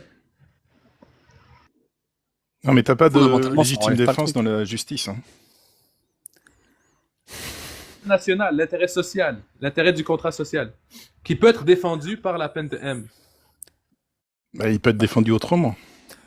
Non, je pense que Bien sûr, l'argument comme j'ai dit, c'est principal pas pour la la peine peine d'homme, souhaitable. J'ai c'est dit, la dissuasion collective. Et après, faut voir si ça marche ou pas. Là, je sais pas, apparemment, vous dites que ça marche pas je veux vraiment. pas parler de dissuasion collective parce que je Non, non, sais que mais c'est un je argument sais qu'on va pas faible. parler de ça. Toi, tu dis, on va pas permettre, c'est pour pas permettre, ces choses, on peut pas permettre ces choses-là dans une société. Mais Ah, ça, on est fondamentalement, tous d'accord c'est là-dessus, pas hein. parce qu'on applique la peine, voilà, c'est pas parce qu'on applique pas la peine de M qu'on le permet. On peut le punir, mais d'une autre manière. Tu Regarde, vois. je répète ce que je dis depuis tout à l'heure. Tu vois, c'est pas la peine souhaitable. On peut respecter tout le reste. On peut donner des peines lourdes, on peut donner des prisons à vie, on peut légiférer sur plusieurs choses. Mais dans certains cas, c'est ça que je dis. Parce que vous, si vous êtes contre la peine de mort, c'est que vous êtes dans aucun cas. Moi, dans Oui. certains cas, je l'autorise. C'est pas systématiquement quelque chose pour punir le moindre délit. C'est dans les cas Non, graves. non, j'ai compris. Oui, mais C'est au lieu de la tu prison à l'appliques, vie, toi, tu euh, fais le pas de plus, c'est tout. mais tu l'appliques comme quoi? Comme un principe tu l'appliques comme une déontologie, c'est un principe pour certains cas, Par juste par exemple, principe ou par non, conséquence. mais par C'est exemple, quoi que t'attends de cette peine-là? comment c'est quoi que j'envoie de cette peine-là? C'est quoi que t'attends de cette peine? Tu veux appliquer cette peine? Bon, j'attends Tu que cette attends bien peine quelque qu'elle chose. réduise le fardeau social, qu'elle estime qu'il y a des actions qui sont intolérables dans une société et qui méritent la peine de C parce Non, que mais c'est une c'est pas, attaque c'est à pas, cette société. Et, non, mais c'est pas ça le et c'est truc. quoi la liste des actes C'est quoi intolérables dans la société qui méritent cette peine? Parfait. Tous les actes C'est comme le mon point, Bataclan. ça. Oui, comme tous les actes comme le Bataclan, tout le T, je veux pas dire le terme, mais tu comprends ce que je veux dire? Oui, oui. Ok, tout ce qui est le T, je crois que ça pourrait justifier. Ben, ça devrait justifier Et la qu'est-ce peine qui de mort. caractérise un T? C'est l'intention, c'est le nombre de victimes, c'est quoi? Tout ça est à considérer dans son jugement si on veut lui enlever la vie. Moi, c'est ça, en fait, Choulama, le problème dans ce truc-là, c'est vraiment le problème de la limite. Est-ce que le mec qui est resté dans le camion parce que c'est horrible ce que je vais dire, mais son arme était enrayée, il avait un trou dans sa Rangers, il a pas pu aller sur le terrain. Il n'a pas fait de victime, donc quand on va Bah analyser son ouais. dossier. Non, mais quand les juges vont analyser son dossier, ils vont prendre tout ça en considération. Combien de victimes? Mais que dit la loi? Comment Bah que après, dit la loi? après. Mais la loi Cela aussi, dit, ouais. attendez, mais monsieur, la loi aussi, elle agit dans cette logique. Si quelqu'un veut faire un attentat et que son outil est coincé dans sa voiture et qu'il n'arrive pas à le commettre, il va pas être jugé de la même manière que celui qui a réussi à faire des victimes. Après, je Parce que reconnais la à loi- Choulama, Choulama, juste pardon, je te reconnais quand même qu'en fait, le débat qu'on a là, on aurait le même sur la prison à vie. Est-ce que celui qui est resté coincé dans la voiture parce qu'il n'a pas réussi à faire son truc, il mérite la prison à vie? Là, pour le coup, Choulama, je reconnais que c'est pas un bon argument qu'on a contre toi. Moi, je voudrais que le but, c'est pas, c'est comme quand on parle de politique. On parle pas de parti politique. Donc, on parle des concepts. Et vous êtes des personnes qui sont contre dans toutes les situations la Tous les peine de cas. haine. Et moi, je suis quelqu'un qui, dans certaines situations, trouve qu'elle est justifiable. Donc, c'est ça le débat en fait. Et la justice, ce que j'aime avec la justice, c'est que c'est des cas d'espèce. Donc, tout est analysé. C'est pas un jugement se fait pas en un jour, en 2 heures, en 3 jours. Ça peut prendre mais bien 3 sûr. mois, 4 mois. D'accord, Donc, mais il y a quand même, il y a quand même une limite sur les crimes qui sont susceptibles d'être condamnés comme ça. La justice doit fixer une limite. Ou alors tu peux dire que tout le monde peut être condamné à M pour n'importe quoi. Donc ça, c'est pas possible. Parce que moi, je suis dans un pays de common law, donc de jurisprudence. Vous, c'est civiliste, donc je pourrais pas dire comment ça marche chez vous. Mais moi, dans la common law, ben, la justice va fixer l'application des lois, mais les lois sont faites par le législateur. Donc, la question de quel type de crime pourrait être admissible pour la peine capitale serait débattue par le législateur. Et les tribunaux se chargeraient d'établir la procédure ou les preuves acceptables ou les argumentaires acceptables pour appliquer la peine ou non. Donc, dans certains cas, ils vont dire non, ça n'a pas rencontré ce critère de la loi, donc on ne peut pas l'appliquer. Dans d'autres cas, ils vont dire oui, ça rencontre les critères de la loi, appliquons cette peine. Choulama, Oui, c'est quoi que t'as dit? Attends, juste, c'est droit commun pour toi? Et nous, c'est quoi? Oui, ben nous, par exemple, dans notre droit criminel ou pénal, c'est le common law, donc c'est la jurisprudence qui bâtit le loi. Et en France, C'est droit commun en français? C'est ça chez nous? Oui, droit commun, Common mais law. parce Ok. que droit commun a 2 significations. Il y a le droit d'ordre public, droit commun, mais le droit common law versus civiliste. Droit civil. Civiliste. Ok, merci, Ouais. je vais chercher, je connais pas bien. Je te remercie. Et là, je prends des pincettes avec ce que je dis, mais vous vérifierez. Mais nous, le Canada, common law, les Français, c'est plus civiliste. Il y a un code pénal, il y a des différences entre le criminel et le pénal, alors que nous, c'est la jurisprudence qui établit beaucoup de choses. Pardon, Paul, je t'ai coupé la parole. Ouais, non, y a pas de souci. Ouais, je maîtrise pas non plus cette subtilité. Mais je suis d'accord avec toi sur le fait que ça fonctionne comme ça. Mais le problème, c'est que si tu veux, enfin, chez nous, on n'a pas la peine d'âme. Si on voulait l'introduire, il faudrait définir ses limites, justement. Et moi, je trouve que c'est un problème de les définir. On n'a pas, nous aussi, on n'a pas la peine de M au Canada, mais aux États-Unis, à côté, ils l'ont. Et ils la définissent. Il faudrait qu'on s'intéresse à aller lire comment ils la définissent, mais ils mettent des critères et ils ont le droit de procéder ainsi. Et pour revenir à la question plus de comment qu'on pourrait la définir, ben, ça serait peut-être une question ouverte. Mais moi, comme je t'ai dit, des actes terreaux, comme au Bataclan, pour moi, il n'y a même pas de débat à avoir. Ce type d'individu doit avoir directement la peine capitale. Après, pour le reste, on peut en débattre et voir jusqu'à où ça va. Bah, j'ai une question. Ah, pardon, Bart, juste avant que tu prennes la parole pour clore le truc. Excuse-moi, Bart. Bienvenue d'ailleurs.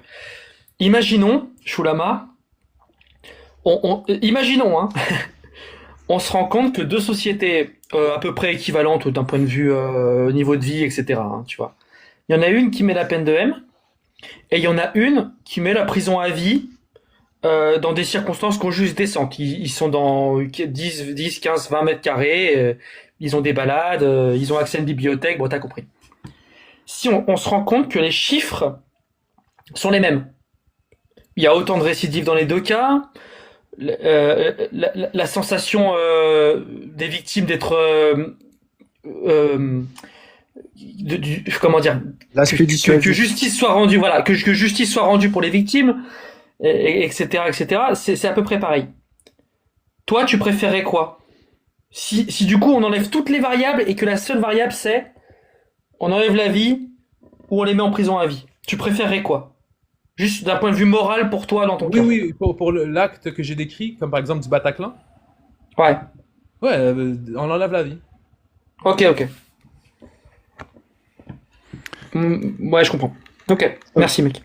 Qu'est-ce que tu penses de la repentance? Dis ça là. C'est moi. C'est Paul.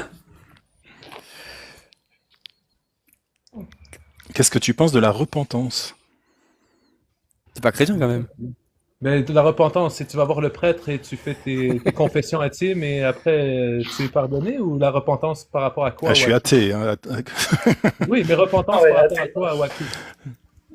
C'est-à-dire que, je vais poser plus clairement, est-ce que quelqu'un qui commet un acte T peut, par la suite, s'en vouloir et rejeter ce qu'il a fait? Même militer pour que les gens ne fassent pas. Devenir ce qu'il a fait. un humaniste acharné qui fait des lives. Par son exemple. Est-ce que tu préfères pas le mot de réhabilitation? Non, ça convient pas mieux? Oui, si tu veux. Réhabilitation, ça serait le mieux. Écoutez, c'est une question là qu'on rentre dans la façon de voir la vie. Je dis pas que c'est impossible. Je dis pas que cette personne qui aurait enlevé la vie à une dizaine de personnes, après avoir purgé sa peine et retrouvé l'humanisme et commence à prêcher le bon. Ça se peut. Mais c'est pas pour moi comme ça qu'il faut voir les actions commises. Il avait tout le temps pour réfléchir, pour devenir humaniste, pour considérer la vie d'autrui.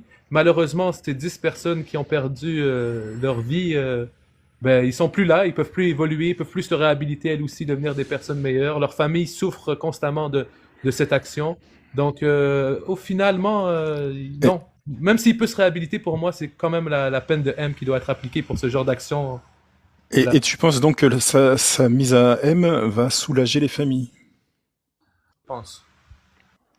Tout sur ça. C'est pas le cas a priori. Par exemple, nous à Québec, il y a eu un A sur une mosquée. C'était quelqu'un qui était un Québécois là, qui regardait la télé, qui disait je suis en danger, fait qu'il a pris une arme. Il a pris, oui, c'est pas un mot interdit ça, non? Il a pris quelque chose.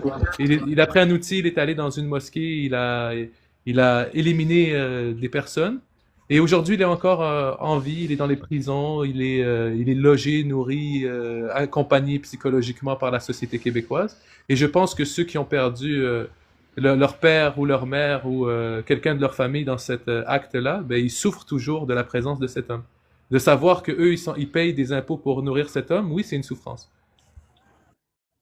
J'aimerais poser une question, si vous permettez.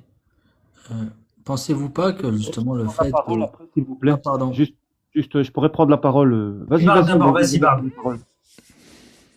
Ah voilà, déjà il y a une chose que j'aimerais bien réagir, c'est ce que Paul a dit, je suis arrivé en cours, donc voilà. Il a dit que les crimes qui étaient inhumains, je sais pas ce que c'est en fait, être inhumain. Quand on est humain pour tout en fait, pour le mal et pour le bien, c'est ça être humain en fait. Je ne connais pas d'autre définition de ce qu'est être, de ce qu'est être humain quoi. Donc un crime inhumain, non. Par contre, il y a une façon où on peut délibérer vraiment, c'est le fait de barbarie. La barbarie, c'est dans le jargon juridique que quand un crime est commis et qui est une barbarie, c'est un crime atroce qu'on retrouve surtout d'ailleurs chez les T. On peut retrouver ça sur des personnes extrêmement sadiques. Et je suivrais plutôt Shulama sur ce qu'il dit, c'est-à-dire de passer à la peine de M pour ce genre d'individu.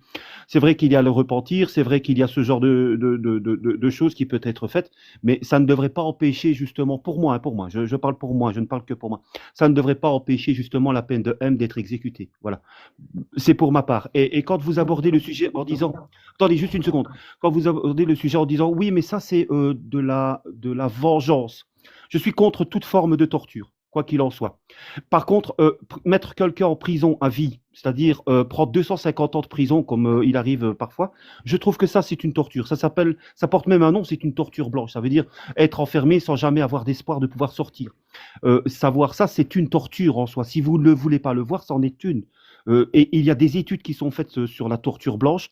Je vous invite à aller les voir. Donc, et souvent, ce sont des prisonniers qui sont très instables aussi. On peut retrouver une grande instabilité chez ces prisonniers-là parce qu'ils savent qu'ils ne vont jamais sortir. Ça peut les pousser au S, ça peut les pousser à faire des dingueries. Donc, oui, alors soit on punit quelqu'un à vie et on le torture jusqu'à ce qu'il ait son dernier souffle, ou soit on le fait partir parce qu'en fait, cette personne qui consomme des ressources et qui a montré son incapacité à pouvoir être à pouvoir ressentir, comment est-ce que je vais dire ça, à pouvoir être autre chose qu'un barbare et qui a perdu la confiance qu'on pouvait mettre en lui. D'accord. Maintenant, si c'est une personne qui est malade, si c'est une personne qui était dans une réelle fragilité à ce moment-là, oui, elle a besoin de soins, ce soit clair. Mais une personne qui est volontairement et l'idéologie n'est pas une maladie mentale. L'idéologie est un choix. Que ce soit une idéologie comme le nazisme. L'endoctrinement, c'est un choix? C'est un choix, c'est un choix. On peut choisir de ne pas prendre une arme à feu ou une arme blanche et de faire un maximum de dégâts sur la route parce que il y a un bonhomme au-dessus de votre tête. Je suis désolé de Je t'interrompre, mais suis même pas plus loin que d'accord. ça. Alors on déresponsabilise tout le monde alors. Ouais, mais même plus loin que ça, j'y ai pas non. pensé. Attends, Tony, j'y ai pas pensé, mais il y a un argument qui m'est venu à la tête. C'est que même après la Deuxième Guerre mondiale, quand il y a eu les Nuremberg, je crois, les jugements pour crimes contre l'humanité, eh bien, cette peine, elle a été appliquée. Et c'était des humanistes, non, qui faisaient cette peine-là. Et le monde ne se sont pas révoltés parce que la justice. Ah, mais il y avait la peine de M partout, Choulama, à cette époque-là, même en France. Oui, mais Elle est-ce n'était que pas si abolie, c'était- oui. Attendez, juste pour finir, après je ferme mon micro, je vous promets. Deux choses, après je ferme mon micro. Premièrement, donc si c'était le contexte, ça veut dire que vous, si c'était à refaire, il y aurait vous jugeriez cela différemment, ça serait plus la peine de M. Et le premier point que je voulais dire, c'est que si on a pu justifier que leur acte était assez atroce, et qu'il justifiait la M, et que c'était dans un tribunal qui respectait des concepts des droits de l'homme, ça vous démontre bien que l'un n'exclut pas l'autre. Et juste pour Bard, le couloir de la M, c'est une torture. J'aurais aimé intervenir si vous me permettez. Ne jamais sortir de prison et savoir qu'on en a pris pour 250 ans est une forme de torture. Et Ça dure jamais aussi longtemps. Hein. Rarement, ouais. Vas-y, JRM. Merci. C'est une torture à mort aussi.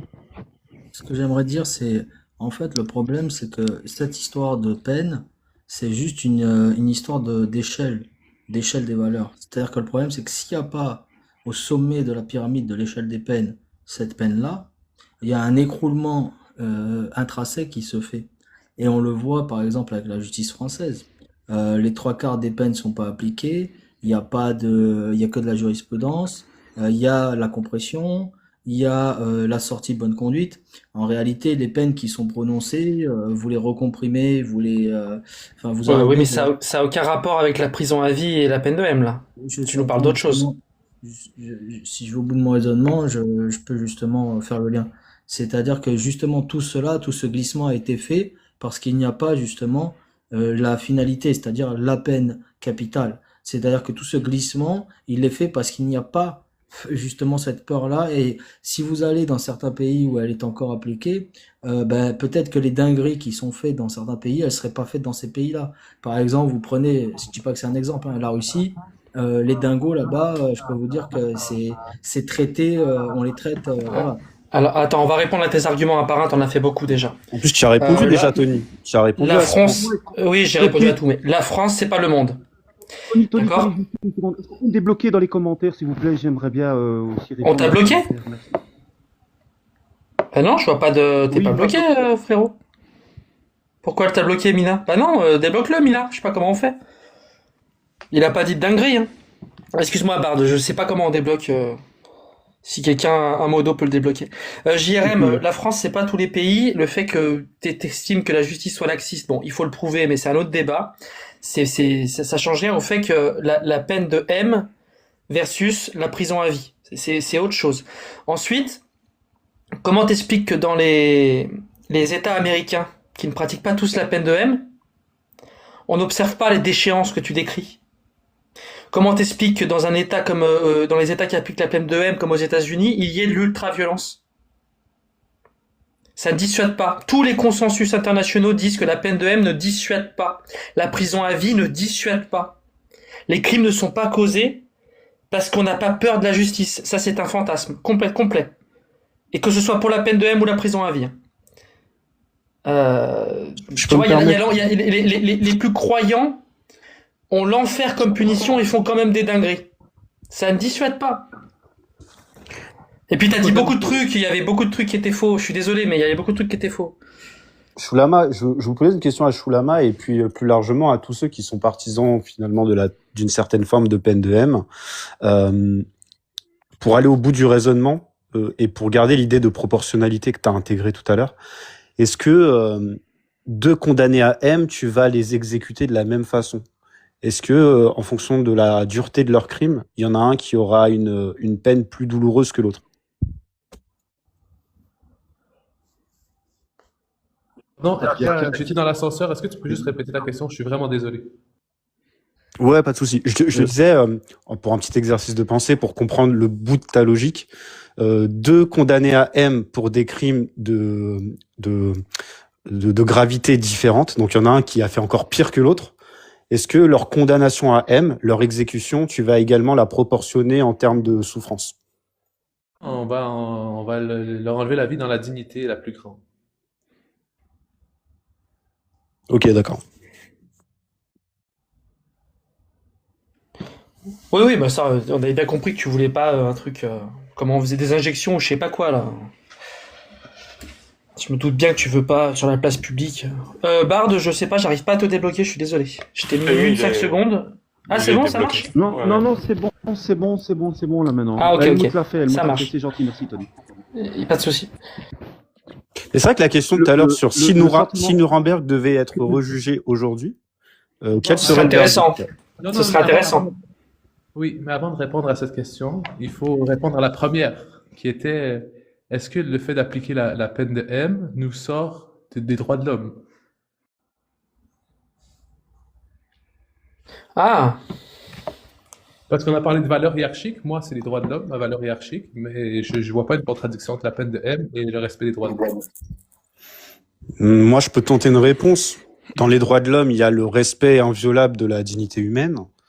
C'est un peu le débat que tu as eu avec Tony tout à l'heure. Est-ce que le fait de condamner quelqu'un à M lui retire sa dignité ou non? Et le déshumanise finalement. On peut dire que c'est équivalent, déshumaniser quelqu'un et lui retirer sa dignité. Donc si une justice décrète de retirer la vie à un être humain, quel que soit son crime, est-ce qu'elle commet un acte de déshumanisation à son encontre? Je réponds tout à l'heure, ça dépend de la justification. Si la justification, s'il a commis ça, donc il n'est plus humain, oui. Là, je suis d'accord avec vous. Mais si la justification est autre, qu'elle s'explique par la défense nationale, l'intérêt social, etc., il n'y a pas de problème pour moi. Mais je comprends pas, parce que quand les droits de l'homme ont été écrits, ça coupait des têtes, non, il me semble. Ouais, je comprends pas le fait de ne pas être humain, j'arrive pas à comprendre ça en fait. Oui, mais Si, les si droits une de l'homme, personne, la première version, pardon, mais mais la première version, elle est plus actuelle, hein. Il y a eu des mises à jour depuis. bah oui, on parle bien de 1948, oui, les droits de l'homme universels. Mais le droit à la vie, le droit à la vie, je vois pas pourquoi est-ce que, enfin, soit, oui, d'accord. Mais je comprends pas le crime inhumain en fait, le fait d'appeler C'est ça ça. que tu comprends pas. Oui, ça me. Mais comment on fait pour déshumaniser quelqu'un, quoi? Je ne comprends pas en fait. Il est humain, c'est un état de fait en fait. Le déshumaniser, c'est ça que je ne comprends pas. Bah, après, Là, c'est on des l'observe, ça, considérations hein. philosophiques, si tu veux. Enfin, Ouais, mais peut-être on l'observe, ça, hein. Ça veut dire oui, ne enfin, plus y l'objet, c'est reconnaître le l'objet statut d'être humain, oui. mais en quoi est-ce qu'on ne le reconnaît pas? Puisqu'on exécute une Regarde, personne. je te donne un exemple. On peut remonter un peu à de la philosophie d'il y a 200-300 ans, même un peu plus derrière. Tu prends Kant, par exemple, qui va énoncer ce qu'il appelle son impératif catégorique. Et on peut le résumer assez facilement en disant que n'importe quel être humain, tout être humain, doit toujours être considéré comme une fin en soi et jamais comme un moyen. Donc on peut jamais utiliser un être humain pour ses propres fins. Et quand on a toutes les atrocités dans le monde, toutes les guerres, tous les génocides, tout ce que tu observes, on a dévoyé ce principe. On a arrêté de considérer les êtres humains comme des fins en soi, mais c'était plus que soit de la chair à canon, soit des dommages collatéraux, soit voilà des obstacles à faire sauter sur son chemin. Et à partir de là, on viole ce qu'on appelle en philosophie donc le principe de dignité. Et c'est celui-ci même qui a donné par la suite une des composantes des droits de l'homme. Et dans les droits de l'homme, en tout cas dans sa dernière version, hein, celle qu'on utilise tous et qu'on a tous au fond de nous, il y a l'idée que la dignité humaine, c'est quelque chose d'intrinsèque et qu'il faut jamais le dépasser. Mais au fond du fond, ça c'est une convention qu'on s'est donnée les uns les autres. Parce que oui, un être humain, c'est un amas de matière qui gesticule un peu dans tous les sens. Au nom de quoi j'aurais pas le droit de lui retirer la vie? C'est qui le papa dans le ciel qui vient de dire j'ai pas le droit de le faire? Il y en a pas. C'est juste nous-mêmes, en tant que société collectivement, on s'est dit que c'était la meilleure façon de considérer les choses pour nous-mêmes et pour le devenir de notre société, que de fixer cette limite qu'on ne doit pas dépasser.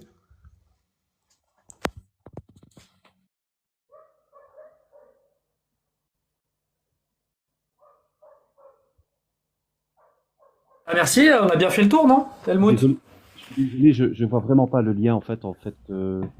Enlever la vie d'une personne qui a enlevé la vie à plusieurs personnes ou d'une façon très barbare ou qui a prouvé qu'il était pas digne de confiance, en tout cas même pour le contrat social, je vois pas le fait que je lui enlève son humanité ou je lui enlève la vie, voilà, c'est tout. Parce que c'est la méthode des monstres. En fait, c'est la méthode des monstres. Non, En fait, non, oui, la en fait, méthode du Bard. monstre, la méthode du monstre, non, juste une seconde, la méthode du monstre, c'est pas celui qui par sadisme ou par violence ou par idéologie massacre d'autres personnes et qui ne peut pas se mettre Non. dans les rangs de la réhabilitation. Oui, non, t'as Donc, raison. Non, mais quand je dis la méthode du monstre, Attends, 2 secondes. J'ai compris, mais le mec que je vais mettre de côté pendant des années jusqu'à la fin de ses jours, dans une pièce isolée, je vois pas où est sa dignité à lui là. Il a pas le droit de. Il a Parce pas que tu le droit fais à un la homme de liberté paille. comme on l'entend Parce dans que la tu fais un homme de liberté et paille, les droits de l'homme. Bard. Parce que tu fais un homme de paille. Non, mais je fais un homme de paille dans quoi? On veut pas le mettre dans une pièce isolée où il peut rien faire. C'est pas ça qu'on veut, nous, avec Paul, typiquement. Paul, je parle en ton nom. Et c'est ce qui se Oui, passe tu peux. réellement. Oui, mais c'est pas ce qu'on veut, Bard. Tu peux critiquer la position actuelle, on critique la position actuelle des pays qui ont la peine de M. Tu débats avec nous, là, tu débats pas avec ceux qui sont pour... Oui, Oui, mais attends, Douglas. Attends, Bard, je sais. Attends, Bard, 2 secondes. Bard, attends 2 secondes. Attends. C'est qu'en fait, c'est un faux dilemme parce que... Et un homme de paille. Je te taquine. C'est qu'en fait, sous prétexte qu'on ne veut pas, toi, moi et Paul, on ne veut pas qu'un mec soit isolé dans une petite pièce, donc il faut mettre la peine de M. Bah non. Nous, on veut qu'il soit dans une pièce de taille raisonnable, qu'il ait des sorties, accès à une bibliothèque, accès à de la culture, accès à, si c'est possible, aux autres prisonniers, si c'est possible pour les autres, qu'il soit pas un danger immédiat. Et la dignité. En fait, on voudrait qu'ils reviennent dans le groupe des êtres humains et qu'ils respectent les autres humains. C'est notre souhait. Et on voudrait mettre en place la situation qui permettrait de rendre cela possible. Et peut-être que ça n'arrivera pas. Peut-être que ça n'arrivera pas et il restera dans cette antichambre toute sa vie. Mais au moins, il y a la possibilité. Vas-y, Dogmios, salut à toi. Salut à tous, j'espère que vous allez bien. Moi, je voulais juste rajouter un point sur ce que vous avez dit. C'était pour toi, Bard, justement. J'espère que tu vas bien d'ailleurs. Quand tu dis, quand on regarde ce qui s'applique dans le monde, on voit que c'est pas ça. Ben, par exemple, en Inde, je sais plus si c'est sur toute une région, l'ensemble de l'Inde ou juste dans une région spécifique de l'Inde, ils ont décidé de rétablir la peine de M pour les personnes qui avaient V.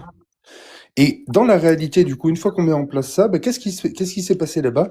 Il y a eu une augmentation du nombre de MEURTE, TRE. C'est-à-dire que les mecs, comme maintenant ils savaient qu'ils avaient le risque qu'on leur enlève la vie, eh ben, ils préféraient directement faire disparaître le corps. Donc, dans l'application, cette idée de la solution miracle, ah bah c'est bon, mais la peine de même, donc ça va solutionner et ça va réduire, etc. Bah, dans l'application, c'est pas comme ça que ça marche. C'est pas aussi simple que ça. Et ce n'est pas une solution miracle. C'est vraiment juste la réponse à une vengeance. C'est rien d'autre, Bard.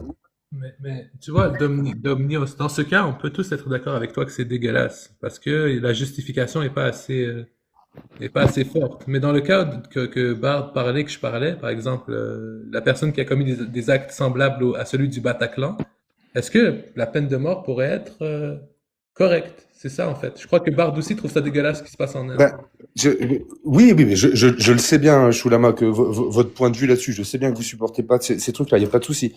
Je suis juste en train de te dire que cette idée de la solution, tu vois, ah ben ça on pourrait, ça serait valable pour telle ou telle personne, t'as juste envie d'organiser comment enlever la vie des gens. C'est terrifiant.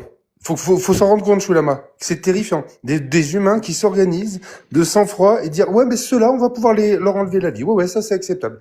Faut se rendre compte que c'est terrible, Choulama. Oui, je sais que c'est terrible, mais comme on a parlé tout à l'heure sur cet argument avec Tony, l'État en ce moment fait ça. Par exemple, elle dit que tu peux enlever la vie à quelqu'un Ah qui ouais, essaie- la double faute, Choulama? Non, c'est pas la double faute. Juste écoute-moi. Si. C'est pas... Ah bah si, t'es en train de me dire, ah bah moi je fais ça, oui, mais il y en a d'autres qui le font. Non, c'est pas ça que je veux te dire. C'est que ton argument, c'est... Dogmios, coupe-lui pas la parole. Attends, laisse finir Choulama. Ton argument, c'est est-ce que tu te rends compte à quel point c'est terrible qu'on organise d'enlever la vie à un individu?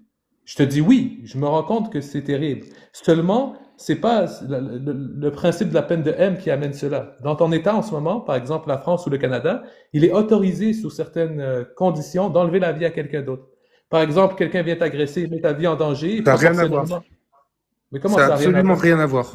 Mais pourquoi? Attends, là où je trouve que ça a à voir, c'est que d'un côté, tu trouves ça terrible quand c'est la législation qui s'occupe d'organiser ça, mais quand c'est des cas pratiques, par exemple, la légitime défense ou la protection Mais- d'intérêt national, Pas ou même du tout. Ça n'a rien à voir parce que en fait là moi quand je te dis des humains qui s'organisent pour enlever la vie d'un autre humain, c'est alors qu'il n'y a aucune urgence. Il y a pas, c'est pas un besoin. Bien évidemment que enlever la vie de quelqu'un parce qu'on n'a pas le choix. Comme l'a dit Tony tout à l'heure, je considérerais ça comme une défaite de la société, mais je pourrais le comprendre, l'admettre. Mais là on parle pas de ça, Choulama. Là le mec on l'a attrapé, on est en sécurité, c'est bon, il y a pas d'urgence. Et pourtant toi tu veux qu'on s'organise pour enlever la vie d'un autre humain. C'est terrible, Choulama.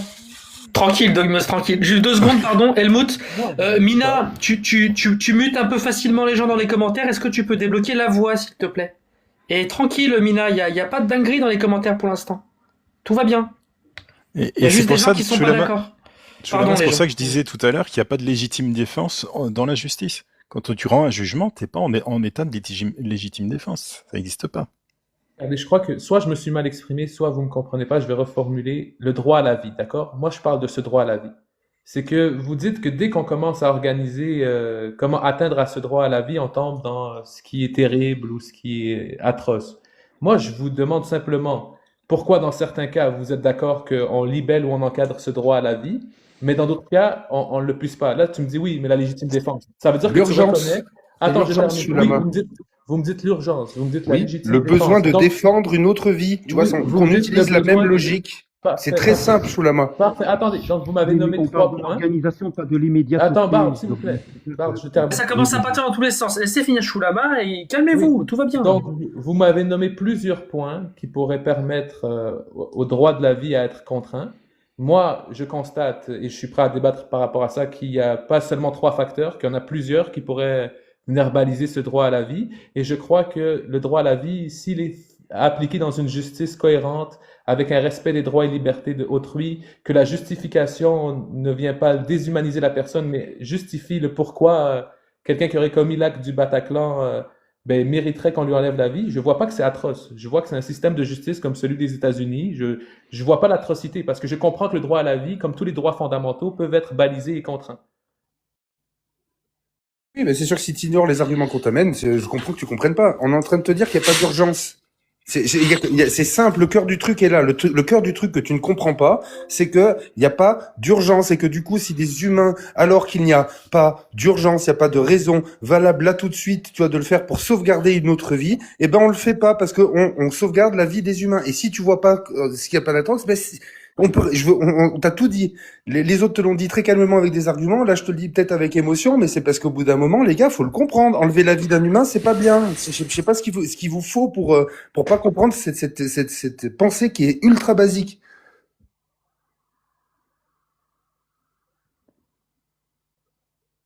Fait que là, tu me sors l'argument de l'urgence. Donc, pour toi, ce droit à la vie est simplement contraignable lorsqu'il y a urgence. Ça, c'est ton point de vue. Mais je vois Non, pas pour en quoi. défendre une autre vie. C'est ça le droit à la vie. C'est ça que tu comprends pas. C'est-à-dire que si moi je veux atteindre à ta vie à toi, eh ben il y a ton droit à la vie à toi qui passe d'abord. Je sais pas c'est simple. C'est vraiment très simple comme pensée. C'est très très basique. D'accord. Oui, je sais, j'ai compris ton argument. D'accord. C'est pour défendre une autre vie. Attends, Shulama, s'il te plaît.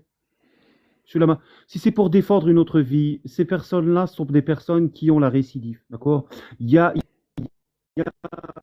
un taux de récidive. Est-ce qu'on peut pas penser alors à ce moment-là aux personnes qui vont être qui vont avoir des problèmes puisque ces personnes-là vont récidiver?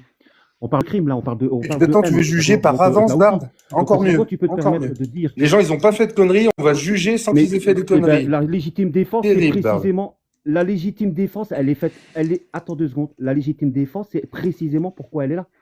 C'est parce que par avance, toi, tu es en danger ou une autre personne est en danger.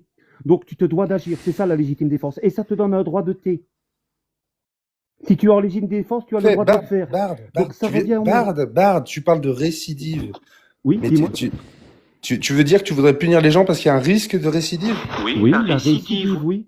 Attends, C'est ça, écoute des mes mots, arguments pour lesquels on peut- écoute mes mots C'est ça, des avant de arguments pour répéter lesquels le mot on peut récidive. penser à la peine de M. Bard, arrête de répéter le mot récidive. Écoute ce que moi je t'ai dit. Je t'ai posé une question simple. Est-ce que tu veux punir les gens avant qu'ils récidivent?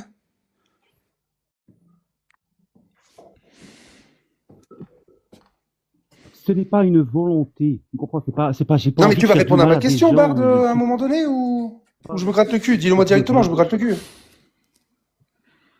Oui, je pense aussi à je pense sérieusement que la récidive est un bon argument aussi pour la peine de M. S'il y a 10% de récidive. C'est pas la et question que je t'ai 10% de personnes, il y a posée. 10 C'est personnes pas qui la vont question encore que je t'ai mourir parce posée. qu'on n'aura C'est pas pas agi la comme il le question faut. que je t'ai Et posée. si- Concentre-toi. Ah, Je te demande, Oui, est-ce que la récidive... Je t'ai dit oui, donc. Ok, donc en gros, vous voulez vous organiser pour enlever la vie des Oui. gens, et alors que les gens, ils ont encore rien fait. Allez, je vous laisse dans... C'est une succession d'inepties, c'est terrible. J'ai pas le temps. Bisous. Bon. Mais je trouve ça plate qu'il soit parti parce que j'aurais voulu lui demander. Ils sont déjà coupables si c'est une récidive. Oui, Bard, moi je trouve ça plate qu'il soit parti parce que sur la question de l'urgence, j'aurais bien aimé en parler. Parce que je vous ai dit que c'est un des nombreux facteurs. Parce que le droit pénal, ben, il va pas reposer uniquement sur l'aspect d'urgence. Et on peut condamner un meurtrier 10 ans après qu'il ait fait les actes. Je comprends pas cette notion de justification de la contrainte, de la seule justification de la contrainte au droit à la vie par le sentiment d'urgence. S'il est là encore, s'il peut monter juste pour m'expliquer si c'est le seul truc à prendre en considération ou si on peut pas, comme par exemple, dans ce qu'on parle, pour les cas de ceux qui ont fait des actions comme le Bataclan, permettre ça. Bonsoir à tous. Bon. Bonsoir. Vous allez bien? Ça va et toi? Ça va.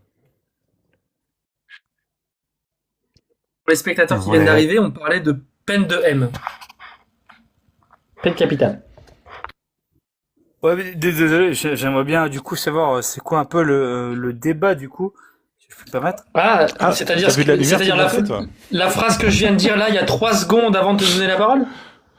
Ouais, désolé, je viens d'arriver en fait, donc du coup j'ai même pas eu ta phrase. En vrai, Tony, Malheureusement. oui, c'est vrai. Comme te disait Tony, ça fait 1 heure et quelques ou 2 heures, je sais pas, hein, qu'on parle de l'application de la peine de M et de tout ce qu'elle implique comme position politique, philosophique et autres. On a fait peut-être le tour. Je sais que Tony Je pense qu'on a fait le tour, là, en vrai. qu'on puisse conclure. À part si vous avez un autre sujet, on pourrait peut-être l'étendre à la question animale. Moi, c'est un sujet que j'aime bien. Et de savoir si vous estimez Ouais, que... avec Shulama, je pense que la peine de M sur les animaux, il en est pas là, hein. Shulama, je me trompe? Le Non, véganisme. sur la valeur de la vie. Moi, Sur la sur les valeur de la animaux, vie. je mange, moi, les animaux, monsieur. Je sais, t'en es pas là. On fera ça dans 1 an ou 2, Shulama, ce débat vegan. Mais du coup, j'aimerais une réponse. Vous êtes, alors, je vais faire ma question en 2 temps. Qui est pour la peine de M? Wow. Il fallait être là il y a Dans, 2 heures. dans le monde? Dans le monde? Dans le monde, oui, soyons global. Tout un Il y tas a de gens. René, il y a Jacques. Excusez-moi, je viens d'arriver. Que va t'apporter la réponse? Tu verras avec la deuxième partie de ma question. Alors, il y a plusieurs pays dans le monde, ou plusieurs États, notamment aux États-Unis, qui sont pour la peine de M. Tony, Voilà. je te donne une question. T'es pour ou contre? Ah voilà, là c'est une bonne question. Je suis contre, dans tous les cas. Il n'y a pas un contexte où je suis pour. Je suis d'accord avec toi pour le coup. Du coup, j'ai l'impression que vous avez parlé d'animaux. Du coup, comment ça, les animaux? Non, mais il a pas de uniquement de la succès, mon condamnation. sujet. Il a pas trop de succès, on en parlera une prochaine fois. Il est Et super, pour le répondre, sujet. je commence à être vegan pratiquant là, oui. Tony, on parle. Tony, est-ce qu'on parle exclusivement de la condamnation à M? C'est de ça que vous parlez, hein? On parle pas de légitime défense ou de guerre ou bien sûr, bien sûr. On va taper fort sur la donc, table. parce que sinon tout La le monde est pour corrida. une forme de M, de condamnation à la M. Oui, tout le monde y est pour. Ne serait-ce Ouais. même que pour les S assistés, etc. Voilà, je pense que C'est un autre une sujet. bonne façon de- C'est un autre sujet, Oui, bien oui, sûr, oui, on parlait oui, pas de ça. oui. Non, mais genre, juste j'avais- la corrida. Tout le monde est j'avais- contre ou pour? Enfin, quelle est votre façon Alors de oui, penser? alors la réponse est oui, tout le monde est contre ou pour, tu as raison. Et on va peut-être faire un petit tour de conclusion sur le sujet de la peine Ouais, de je M, veux et puis bien, après, Helmut, c'est cool. après je vais fermer, moi. Qui veut commence? Bah allez, vas-y, je suis en haut, puis après Shulama, puis on fait le serpentin comme ça. Alors je suis contre la peine de M. Des sources que j'ai, ça n'a aucun impact sur le taux de criminalité dans le pays.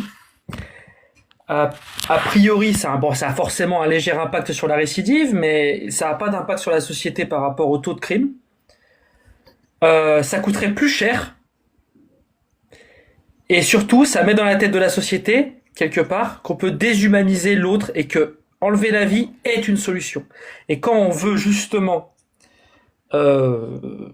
critiquer, enfin pas critiquer, pardon, je suis très fatigué. Quand on veut condamner le M, je trouve ça étrange que la peine soit le M.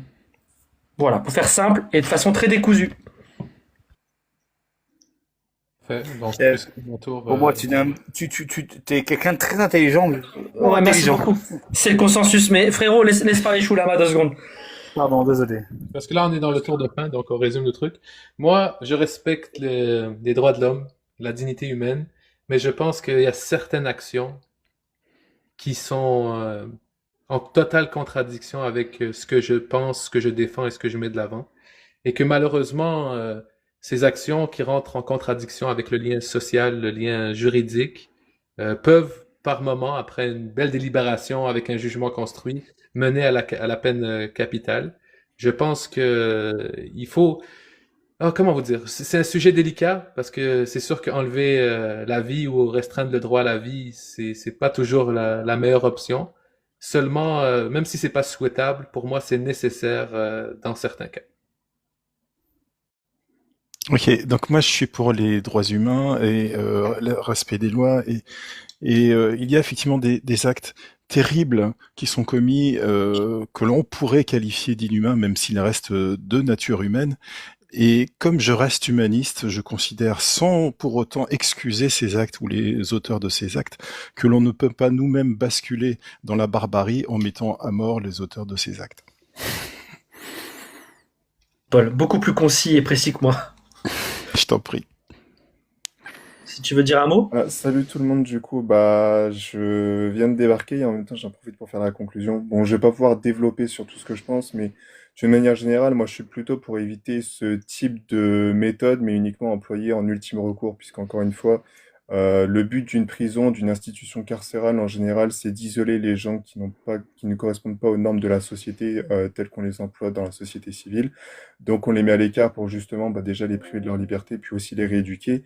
Mais effectivement, plus il y aura de récidives d'une manière générale, et plus c'est une option qui devra s'envisager. Pourquoi? Pour la simple et bonne raison que déjà si on finit par prendre ce type de décision, c'est probablement pas déshumanisant pour la personne, puisque probablement qu'elle a renoncé elle-même à son humanité, surtout quand on fait des crimes, voire même des meurtres de masse.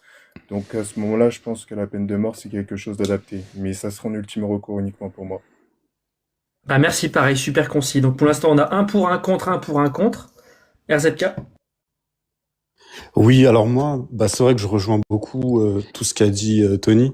Je suis parfaitement en accord avec ça. Peut-être que ce que je vais ajouter, c'est ce que je disais à un moment donné dans mes développements, c'est que retirer de sang-froid la vie à un autre être humain et donc s'octroyer ce droit-là, c'est précisément la méthode des monstres.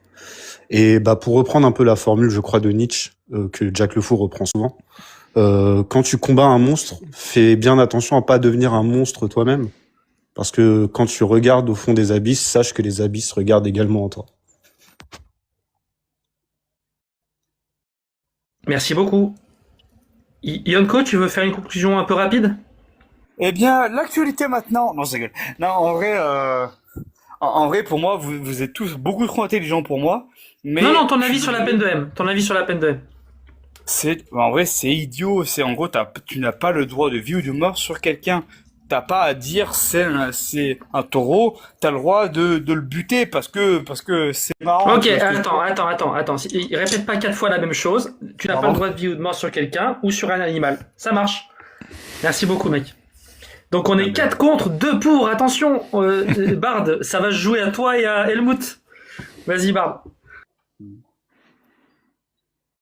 Pour les actes de barbarie, ce qu'on retrouve chez les T et ce qu'on retrouve chez les personnes qui sont sadiques, etc., qui ne sont pas des malades mentaux. Donc, quand on peut prouver que cette personne-là n'a rien à voir avec une maladie mentale et qu'elle doit être soignée, uniquement soignée, d'accord, et pas lui être. Je suis contre toute forme de torture.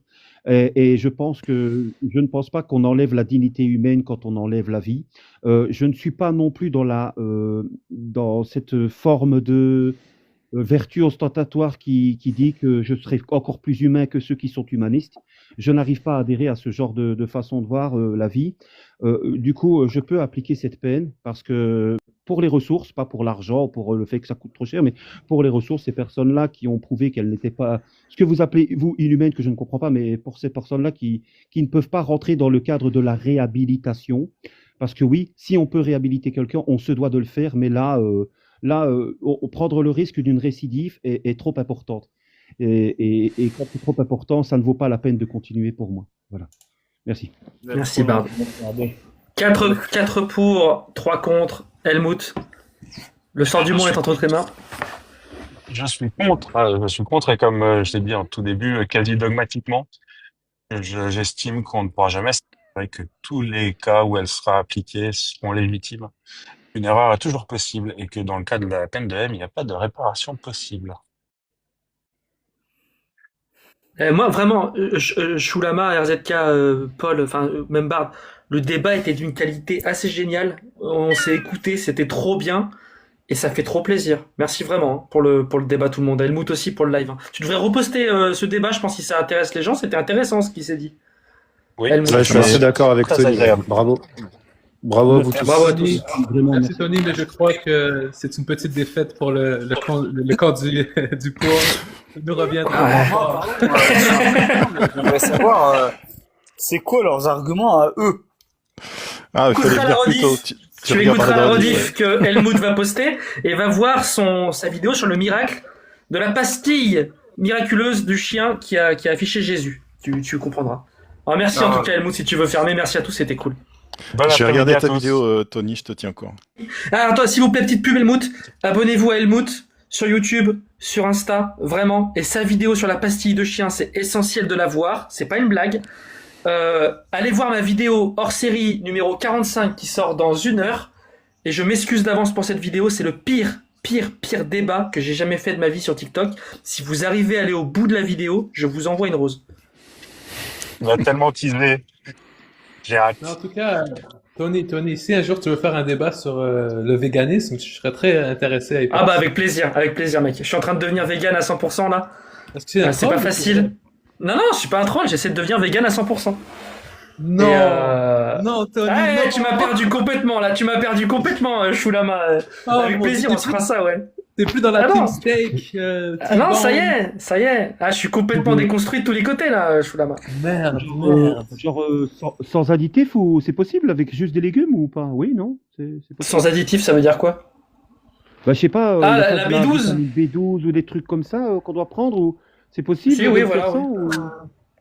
ou- Non, la B12, je crois qu'il faut se compléter, ouais.